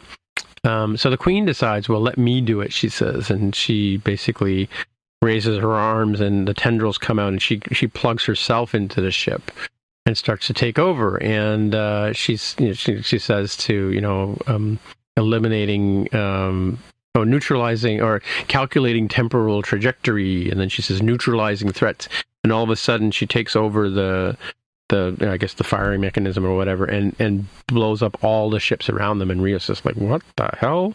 And then he realized that she's actually taken over the ship, and she's actually flying the ship, and he's not in charge of it anymore, which he says to Picard. And then Queen, as she's sort of in her crucifix type pose, says, move backward to go forward, shatter to mend, the past is now. And then next thing you know, they get into warp, and they start warping towards the sun, and they hit warp 7, warp 8, warp 9, and up to 9.5 kind of thing. And then as they go around the sun, and they do that thing that Spock calculated on how to get time travel going, the screen goes white, and you get that whole sort of frozen look that they used in very similar to what they used in Star Trek 4, I think it was, when they go back to Voyage Home. Mm-hmm. And, get that sort of everybody's frozen, and all the lenses are all flaring and stuff like that. And on Agnes's face, you could see the tears moving up her face into her eye as opposed to down. And then the next scene, of course, for continuity, they screw up because the tear is much further down her face. Oh, well, too bad. Art direction loses a point for that one. And, and then we hit to the title scene or the titles come on. And then they're coming towards the Earth, and the gravity of the Earth is pulling them in, and they're about to crash. And they're like, we can't crash this ship into Los Angeles, a spaceship into Los Angeles. It's going to be, they didn't have space. I don't know about you guys, but I don't remember having spaceships, in our time. Except for ones that look like giant male sex organs. Yeah. Yes, that's true. Yes, those are spaceships, true. And anyway, so Picard says, well, we'll take you home. I think he means they're going to France to where his family's property is. And yeah, because he punches in the coordinates and they crash there. They don't really say it, but that's kind of where they end up. Yeah, he says, we're taking you, we're taking you home, which I assume meant the Picard property. Yeah, exactly. Yeah. And then, so they manage to crash onto Earth, and they kind of survive. They have very limited power, and the Queen is unconscious, and but she's still connected to the ship, and she's draining power to sort of preserve herself. Meanwhile, Elnor's dying in the sick bay, and he starts joking with Raffi and tells her to take out his medallion. It gives him comfort, and she reads off on it. She reads the Romulan to him, and he says, "Yeah, now is the only moment," and then he's gone. So he passes out, and of course, I mean, dead. And Raffi's distraught about that whole thing, and Picard is, a little bit emotionlessly saying, "We have to press on. We have to get on with the job of what we're doing here. We're here to find this Watcher. We're here to find, way to reset the timeline." Yeah, the Queen said we're here, and Raffi says, I have to say that I'm disappointed in leadership. Obviously she's not happy with implying that she's not happy with Picard. Why has history been changed? Like, what's the point here? And she accuses him of always playing games with Q, as if Picard owns some of this, right? Which maybe he does, and Picard just sort of says, this is what Q does. He just messes with people for the sake of messing with them, right? And the Queen says we have there's a Watcher here, and that person can help, and so we have to get her back up and running so we can figure out where this is. And Rios and Raffi's like, I'm not going to sit around here and wait for this to happen. I'm just going to go and beam off and find out what's going on and give this Watcher person a piece of her mind, and Q if she runs into him as well. So Rios and Seven Shot and Raffi decide they're going to beam into the city, and Agnes is very clear with them about not messing with the timeline. As butterfly effect, she even mentions at one point. And she says, you have to avoid hospitals, you have to know authorities, don't get involved with security. If they scan you, they can find the vaccine chips that we've all had implanted in us that they don't have in this time. So be very, very careful about that, right? So, that was a very funny and not subtle nod to our current life. With the vaccine chips? Yeah. Like, we all have vaccine chips in our bodies now here in the future. Yeah. Get over yourselves, 21st century. I have a great 5G reception. I keep telling people that, but nobody believes me. Anyway, so they decide they need to wake the Queen up, and so Rios recaps. We need to wake the Queen. We need to beam from a ship that has no power, and we have to find the Watcher. And of course, Picard says, "Yes, that's right." So. And he sort of said, like, he looks at the Queen and he's like, or they were sort of talking about the fact that the Queen may in fact be, because Agnes has got a scan or a tricorder or something, some sort of device, and she can sort of see what's going on with the Queen. And she realizes the Queen isn't able to talk, but she does seem to have some consciousness or some thought processes are going on. And Locutus, he says, when I was Locutus, we used to communicate by thought, basically. And so Agnes sort of says, well, the Queen's kind of in recovery mode as she tries to, reinstall herself from iCloud, as Jaime would say, right? After being thrown in the water or river. Aren't they supposed to stick her in a bag of rice or something? Yeah, something like that. Yeah, absorb all the water out of her. Yeah. Like yeah. And then, Dr. Agnes Girardi says, you should assimilate me. We can't assimilate, we can't do it with you, Picard, because you're too close. He's like, I'm too close. She'd take me over in a minute. And because I guess when they assimilate you, we learn from Picard, obviously, because he's been one, that it takes a while for them. They kind of poke around a bit before they assimilate you, and then they figure out where you are. And so Agnes is, well, do me.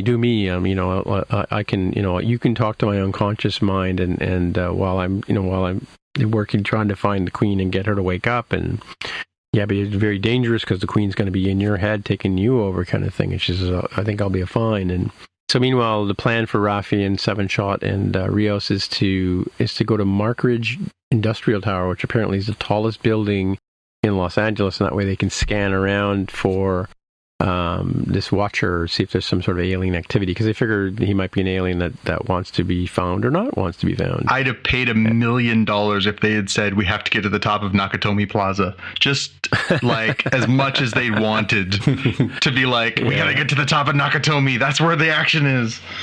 Yeah, for sure. Anyway, so and Raffi's still very annoyed. She says, I don't want to talk about how I just lost Elnor to this whole thing and whatever. And anyway, so back to Girardi and Picard, and she's like, you can pull me out when things get weird. You'll be talking to my subconscious. And she mentions about her grief over losing her cat while she was a student. But he doesn't use that as a trigger to get her back out, which I thought was going to. I thought they were projecting that, right? So anyway, so the three of them, Rios and Seven and Rafi, are standing there in front of them, and they beam out to L.A. And of course, the soundtrack of California Dreaming starts to play, right? And so they all appear in different places, and they sort of have to find each other. And when Seven beams in, there's a little girl that sees her, and she's like, "Are you a superhero?" and of course she says, "Can you keep my secret?" And then winks at her. Rios ends up landing not on the ground, but about 3 stories up, and he falls and bangs his head, and there's a little bit of blood coming out, and so he gets picked up and dragged into what we think is a hospital at first. Remember the part about no hospital? So he gets dragged into this space with a hospital. Turns out, we find out a little bit later, it's actually a clinic, and a kid picks up his comm badge, which somebody's found. They can't leave any tech behind, and of course, why would he take his comm badge with him? What was rule number 1, Chris? What was rule number 1? Yeah, we don't talk about Fight Club. Anyway, so Mugger comes up against Rafi, and he's about to seize his money, and she says, "Oh yeah, you want my money?" And then she knocks him out and grabs his gun and knocks him out and starts rifling through his wallet. And of course, Seven catches up to her and says, "Oh yeah, you're not even here 5 minutes, and you're already beating people up and taking their money." She said, "Well, I gotta get on with this thing. I'm not pinning my hopes on Picard solving this thing, right?" So anyway, so the Queen, meanwhile back on the ship, the Queen is making her way into Agnes's head, and initially as an observer, sort of poking through different rooms. And one of the rooms she goes into is the angry room, and of course, Agnes starts to get really angry, and then she goes into the sad room, and Agnes gets really sad and that kind of stuff, and she's almost like ready to give up, and Picard's like getting worried about her, and he's like trying to snap her out of it.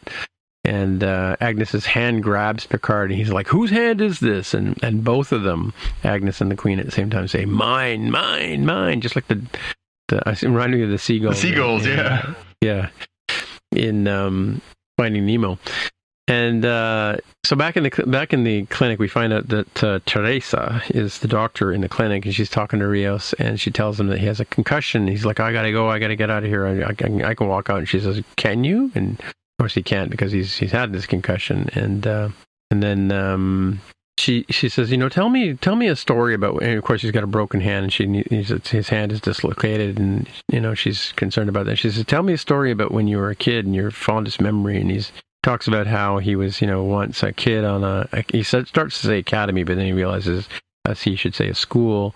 And he jumped into a simulator, which he wasn't supposed to do. His mom was a teacher there, and he flew the simulator and whatever, and he did such a fantastic job of flying this thing that all the generals and admirals were like coming out admiring his prowess, and obviously he's a wonderful pilot and all that kind of stuff. He just recapped the plot to the last Starfighter. Oh yeah, and his mom is like trying to be mad at him and whatever, and then crack, she snaps his hand back into position. So obviously she's telling him this to distract him from knowing that she's going to reset his hand, and then at one point, so we're back on the ship again, and the Queen wakes up and says, "Hello, Locutus. Imagine meeting you here." Her reboot is finally done. Yeah, and I wrote down, "You need to put something on the table." Oh, the Queen. I guess the Queen. Yeah, she's making demands of him, right? Yeah, she wants to negotiate with him, and she says, "I want your ship," and so on and so forth. And then back in the clinic, all of a sudden, Rios is trying to negotiate with this kid to get his badge back, and offers to trick him or trade him some really nice peanut butter cookies, and offers him the whole tray, and basically because the kid's like, "What are you going to give me for your badge?" And turns out, of course, who knew this was going to happen, but this is Teresa's kid. And she says, Teresa's kid. You mean Teresa, the attractive doctor, who clearly... The attractive Spanish doctor. And of course, Rios doesn't tell her that he speaks, his name is Cristobal, and they're speaking in Spanish. And of course, he is obviously listening to it, because he starts talking to them in Spanish near the end there. And so, yeah, and all of a sudden, like the ice, the immigration cops show up, and they're called ICE, right, Jaime? Mm-hmm. Yeah. So they show up. Now doing his impression of Jaime, Jonathan. Sorry.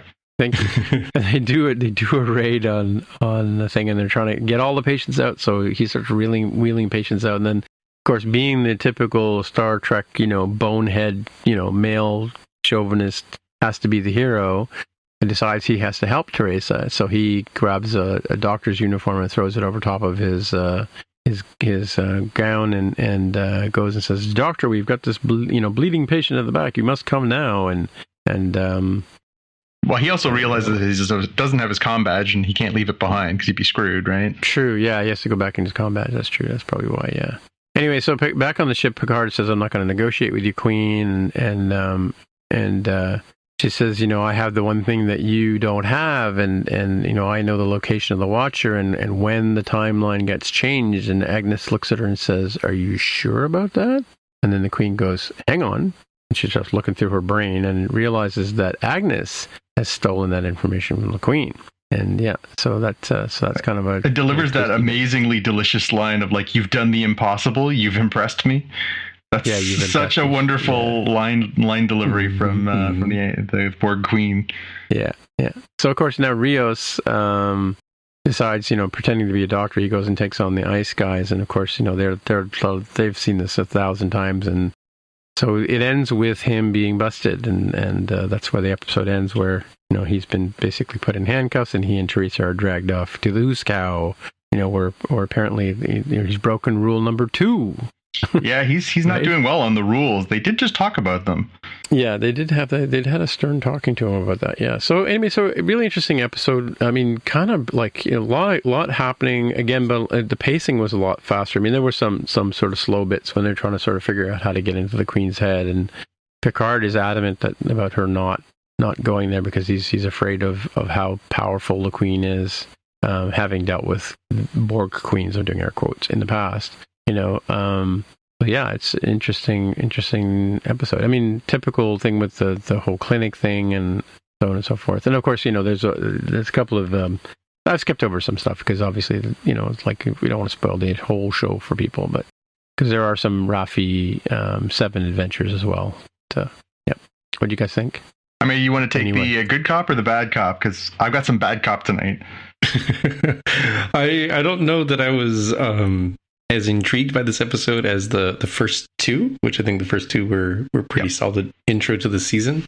I think it's a connective tissue episode because like clearly had to get us out of the the bad place and into, okay, how can we resolve this in Los Angeles?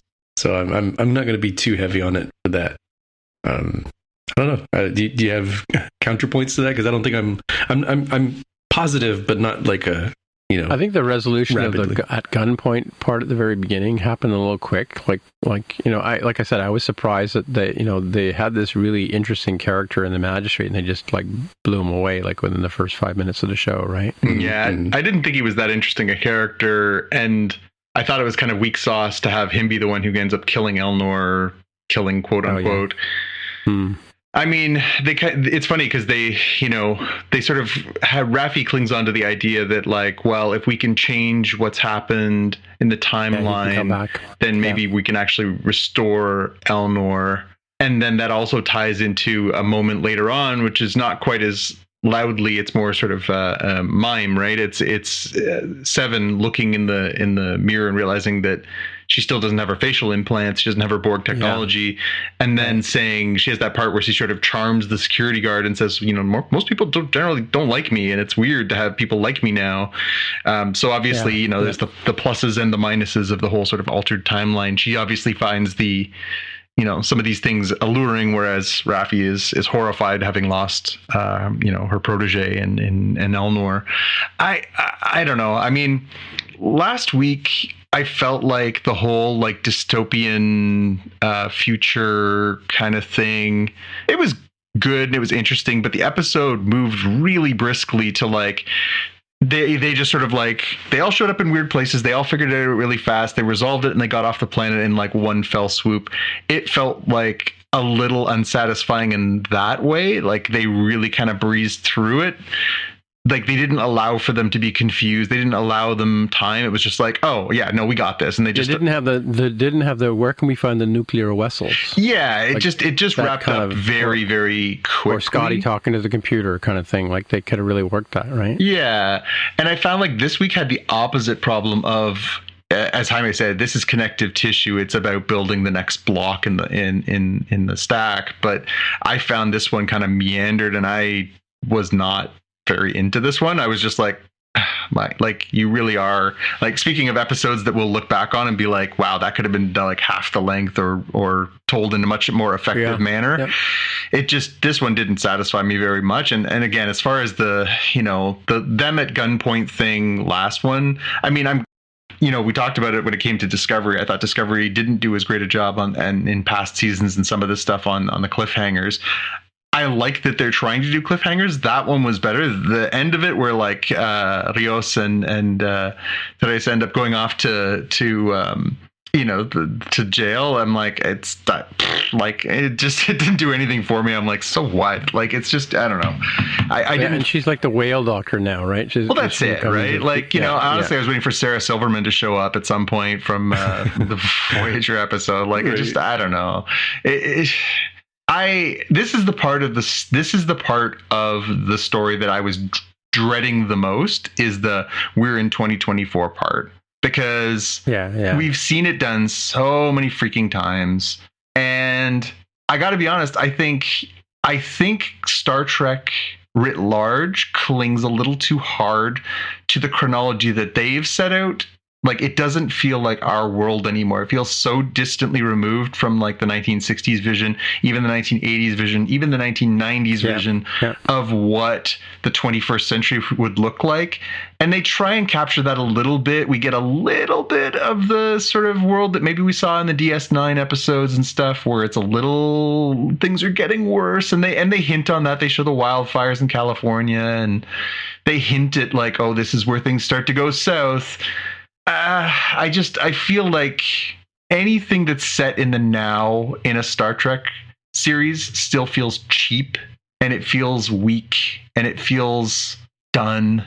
And I'm just not into it. I gotta be honest. I couldn't give a shoot about that. It does nothing for me. It just does nothing for me.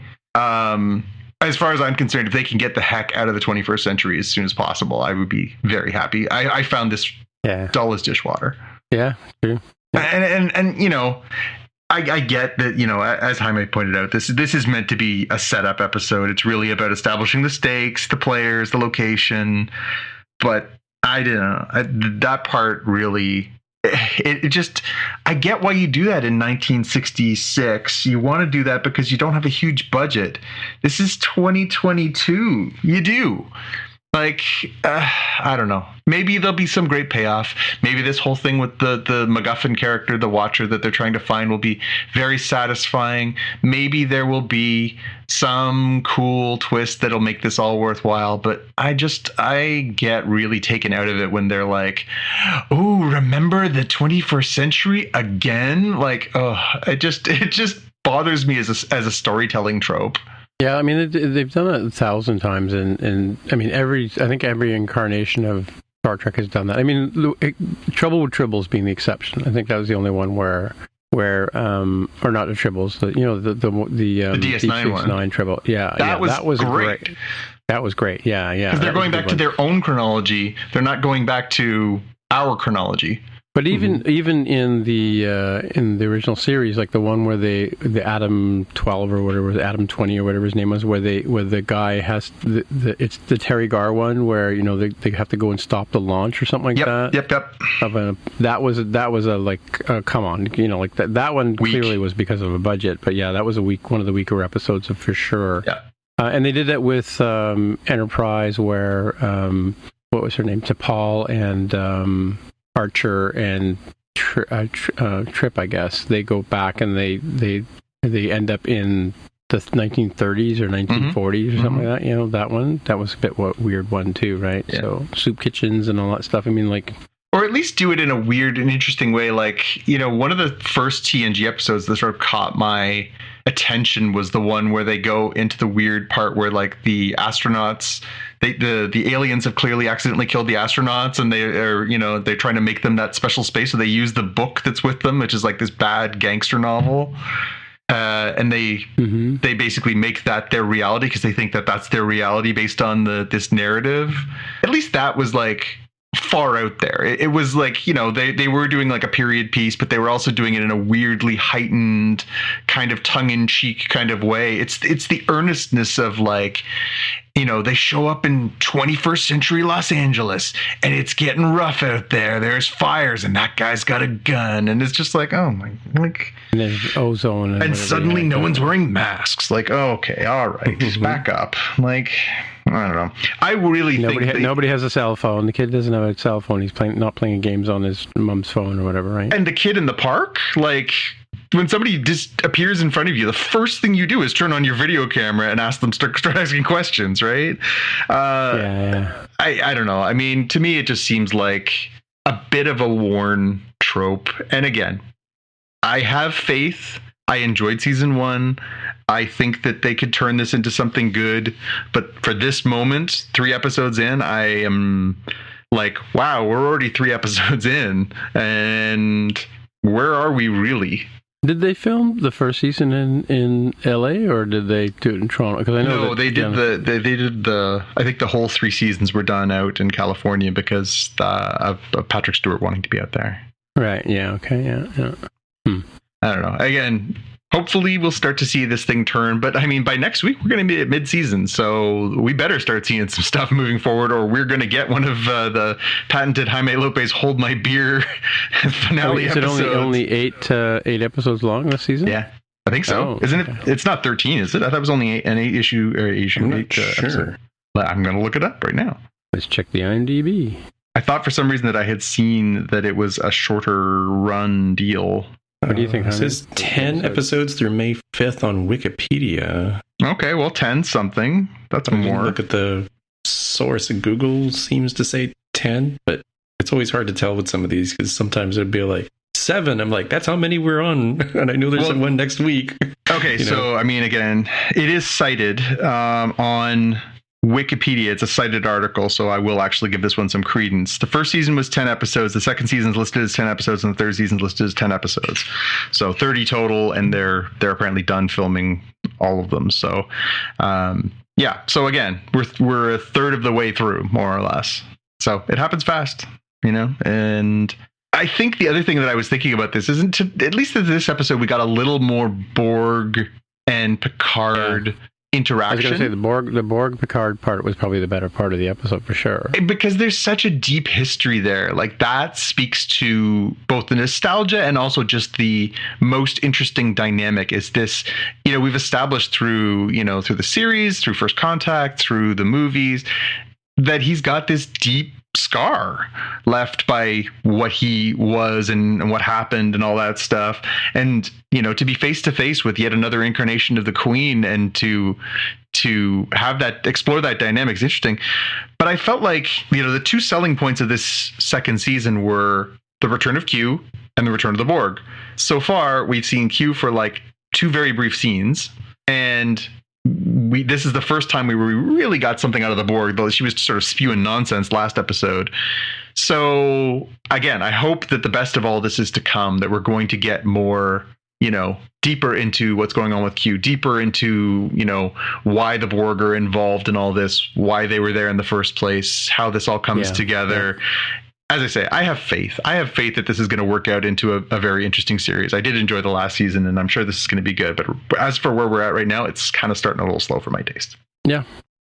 Yeah, I was slightly positive on this episode. So not negative, not neutral. I think I kind of see it as the connective tissue. So I'm hoping they don't spend a lot of time in 2024, but we'll see what ends up happening there. I did want to mention one extra little bonus note. I did notice online that this episode was directed by none other than Leah Thompson. Oh, really? Yeah. Huh. Cool. You know, from Howard the Duck. Yeah, and Back to the Future. No. From Howard the Duck. Oh, from Howard the Duck. Okay. Yes. Yeah, and she's got a pretty good career over the last number of years as a television director. She's done a bunch of episodes of The Goldberg. She's done a bunch of different shows. So it's nice to see her on a show like this. Yeah, cool. All right, well, let's move on to the watch list then, folks. Shall we? Mm-hmm. I mean, what do you got for it? What Star Trek thing have you got for us this week? Call me. It's the counterpart to last week where we had the TOS intro done TNG style. Not perfectly accurate because, it's the movie Enterprise, but, it's the same era. We've got now the TNG intro done in TOS style. And it fits pretty well. I think the symmetry that they intentionally went for in the original versions of these intros is probably why it works so well. Like, I'd have a hard time imagining how, like, swapping Voyager and Deep Space Nine's intro songs would work, or Enterprise, if we want to throw that into the ring. Kudos to these people at JTVFX for putting this together. Cool. Next one I've got here is a little bit more practical. I guess this is only applicable in the USA because we just got the Marvel stuff from the Netflix series stuff into Disney Plus. And so there's upgrades on Disney Plus. They're like, all right, you have to set a content rating for what you're willing to do. This little article from The Verge tells you how to do that. So no kids in this household. So we chose the full catalog version, and you can optionally set a pin. We didn't do that. Again, no kids in this household, so we're not worried about anybody seeing, Jessica Jones or something like that. But you can do that. So make sure you do. If you want to make sure you have, complete access to all the I don't even know, TVMA, I think they said here, and the ratings. Mm-hmm. Otherwise, you get slotted into TV14. I don't know what the Canadian equivalents are of those. Yeah, they're all the same. Oh, are they? Okay, I wasn't sure. Yep. We were. Of course, we've already had all this stuff set up in ours, right? The rating system, because we already had the star stuff added a number of months back, which is the Hulu content. So doesn't really apply to us as far as changing those settings. But I did notice this week that there was a few articles. So when they made that shift over from the content from Netflix, one of the questions was, will they edit it? Will they change it in some way? Which is fair, like obviously people could be concerned that it was going to get changed around and softened up for a Disney audience. But according to everything I've seen so far, they are playing it straight. They're doing exactly what we saw on Netflix. So you don't have to worry about getting the PG-13 version where Jessica Jones says "gosh darn it" a lot. Oh, there are different versions of these shows? Different what? There are different versions of the show. No, that was the one of the discussion points when they announced they were going to migrate from Netflix to Marvel to Disney Plus. People were concerned they were going to start editing them down, but they haven't done that. They have come as is. So, all right. So for my stuff this week, I got three things that I had a very busy week. I actually got to sit down and watch a few things. So I start with Turning Red. I don't know if either of you had a chance to watch Turning Red yet, the new Pixar movie on Disney Plus. Not yet. Nope. So we sat down and watched it. I watched it with my wife and my eldest son, and I wasn't exactly sure. I had seen the trailer, of course, and I wasn't sure exactly what to expect. I had seen, that rather crazy article that came out last week about, how one of the reviewers for a blog had sort of said, I don't know who this movie's for, but it's not for me. I thought... and I'm not going to get into a spoiler thing. Obviously, the movie centers around May, this little girl who lives in Toronto, and it's sort of set on her life in school and just sort of the stuff that happens to her. And of course, the stuff that they show you in the trailer is that when she has emotional reactions, she transforms into a red panda. That's the nuts and bolts of it. Giant red panda. Well, giant. I mean, she's bigger than her classmates. She's giant. Giant is a relative term. But it's a very likable movie. It is very charming. The characters are great. I mean, I obviously, having grown up here, it looks more like my world than anything I've ever seen in like a piece of animation like that. Like, that's my world. There are Asian kids, there are South Asian kids, there are black kids, there are white kids, there are, people who speak with thick accents and people who don't have accents, and we all live together. That's what being here in this area reminds me of. And so for me, I loved that we were seeing that view of the world. Beyond that, it was just a very charming, sweet, coming of age story. There's been much made of the fact that it deals with some themes that some people don't necessarily want to have their little kids, get into. It deals with, puberty, and it deals with, some sort of more complicated conversations that, some parents don't want to have with their kids. But I don't know about you guys, but I learned about sex watching movies, and they sure as hell weren't well-made Pixar movies. They were definitely not, sensitively and thoughtfully done like this. So if movies like this want to start those conversations between parents and their kids, good. Like, they're done very sweetly and thoughtfully and carefully. I would highly recommend watching this movie. It's, as a movie, it's really just an enjoyable sit and watch, and it's at its heart, it's about the relationship between mothers and daughters and between women, and it's also just funny and charming and likable and silly and all the things you want from a Pixar movie. I think it's great, and I think that I would have no problem showing it to anyone of any age, and I'm hoping that it is the first of more movies that are, I was thinking about it.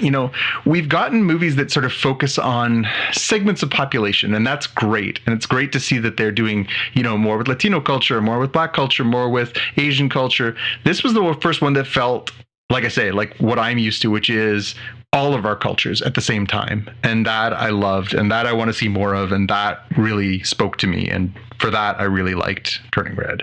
Cool. We also watched, Xavier and I watched The Adam Project, which is the new Netflix movie starring, what's his name? Everybody's favorite Ryan Reynolds. There you go. I don't know how I blanked on Ryan Reynolds, but Canada's own Ryan Reynolds.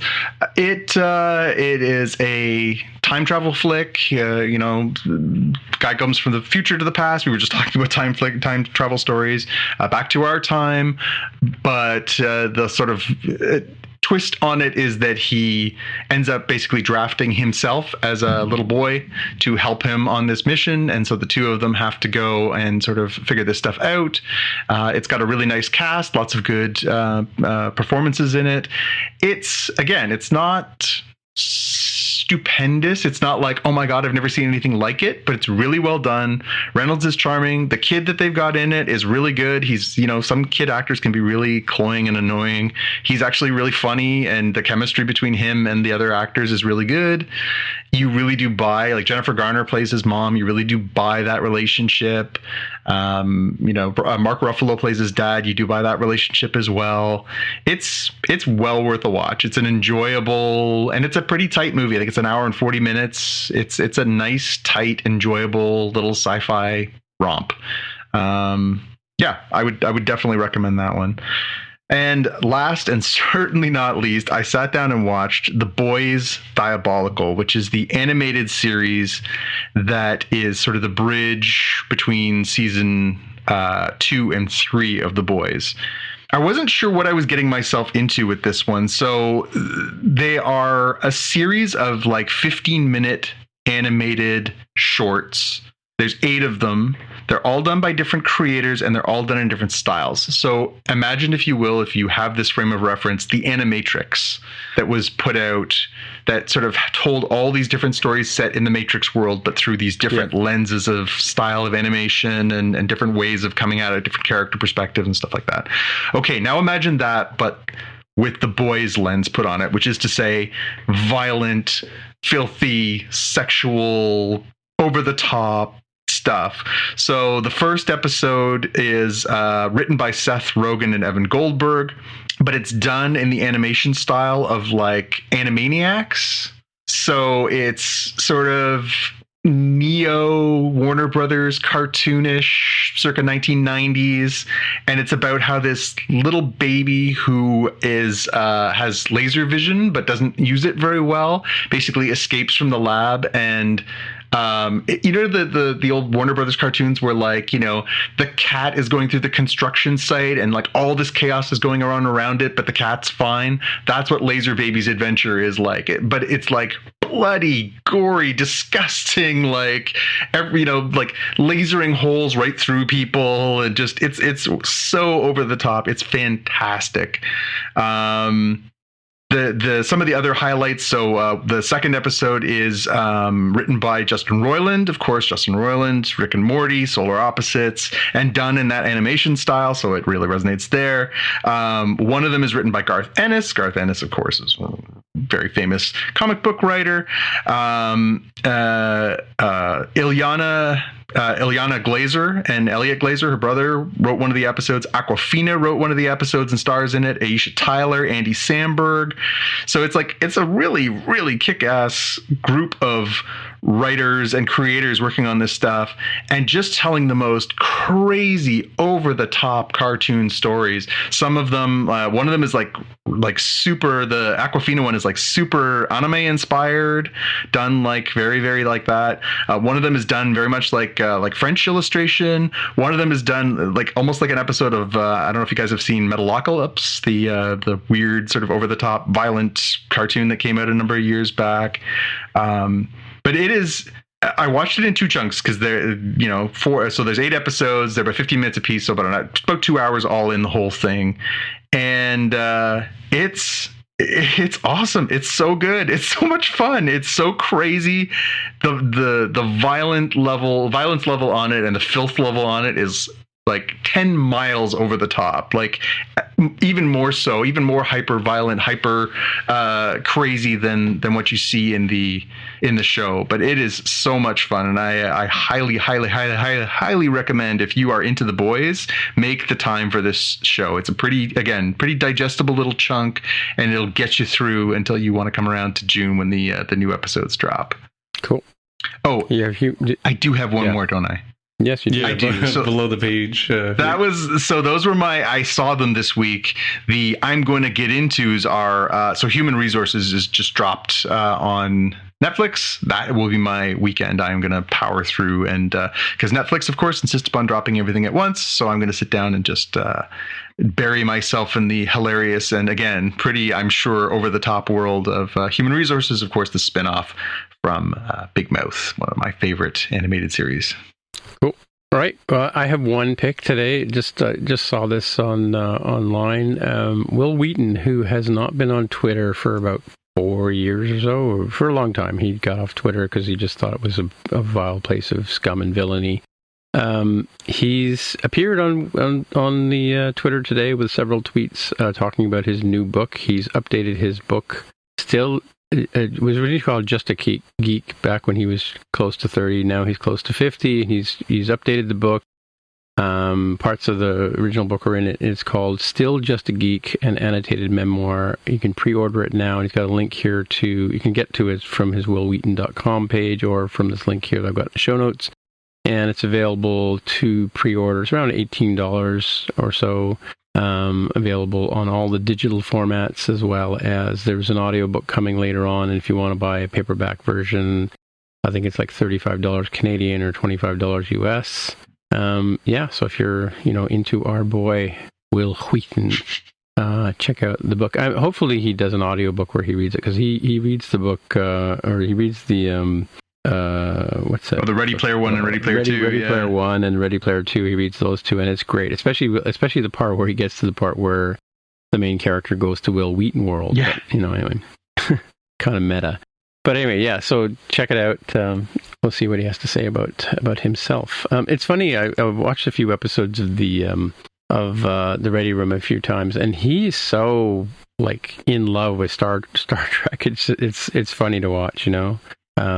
He's just got this sort of, and it's funny because, even though he's like close to 50, he still sort of seems like, he's not quite a teenager, but he does seem kind of young, right? So I love him in The Big Bang Theory, of course. Wow, playing the hyper version of himself there, right? Yeah, for sure. Yeah. So, yeah. So anyway, just check it out if you're into that. You want to find out about, what goes on with the making of, because he's got some interesting things to say about what happened when he was on the trek of the stars, and when he was gazing at stars. Because I think you'd be surprised to hear some of the stuff. If you just know him from watching the episodes, it's one thing, but if you hear the sort of backstories behind how he was there, and then he went away for a while, and he came back, and and what Q does to him and things like that. So check it out. But he does say in the book that he does go through some pretty dark passages there, where he talks about his earlier life, earlier than his Star Trek times as well. So there's some deep dark secrets in there that he's going to cover off. But yeah, it's available for pre-order now, and there you go. Link in the show notes. And I guess that's it for another week. So until next time, Jonathan, where can people find you? Always on Twitter and Instagram. It's at JPK News. You're always on? You never always or put the phone down? Nope. No? Nope. It's always there, man. All right. And how many people go in touch with you? Where do they find you? I'm on Twitter as at Dev with the Hair. All right. My name is Tim Mitra. As always, TIMMITRA on the Twitter machine is where you'll find me. So until next time, we'll see you in the future. Bye. Bye. Bye. That concludes another episode of Spotcast, streamed to you via Subspace Signal. I'm friend of the show, Greg Heo, joining you from Sector 001. If you want to find out more about the podcast or see the episode show notes, visit the Spotcast website at spotcast.com. You can get in touch with your Star Trek nerd hosts on the website or follow them on Twitter. They're at Spotcast. If you have feedback or questions, send them a tweet with the hashtag AskSpotcast. If you like the show, please consider recommending it to a friend, writing a review on iTunes, or pledging any amount of Gold Press Latinum at patreon.com/spotcast. You can find details on how to help them out on the website, spotcast.com/sponsor us. Thanks for listening, and we'll see you in the future. Wishing you peace and long life.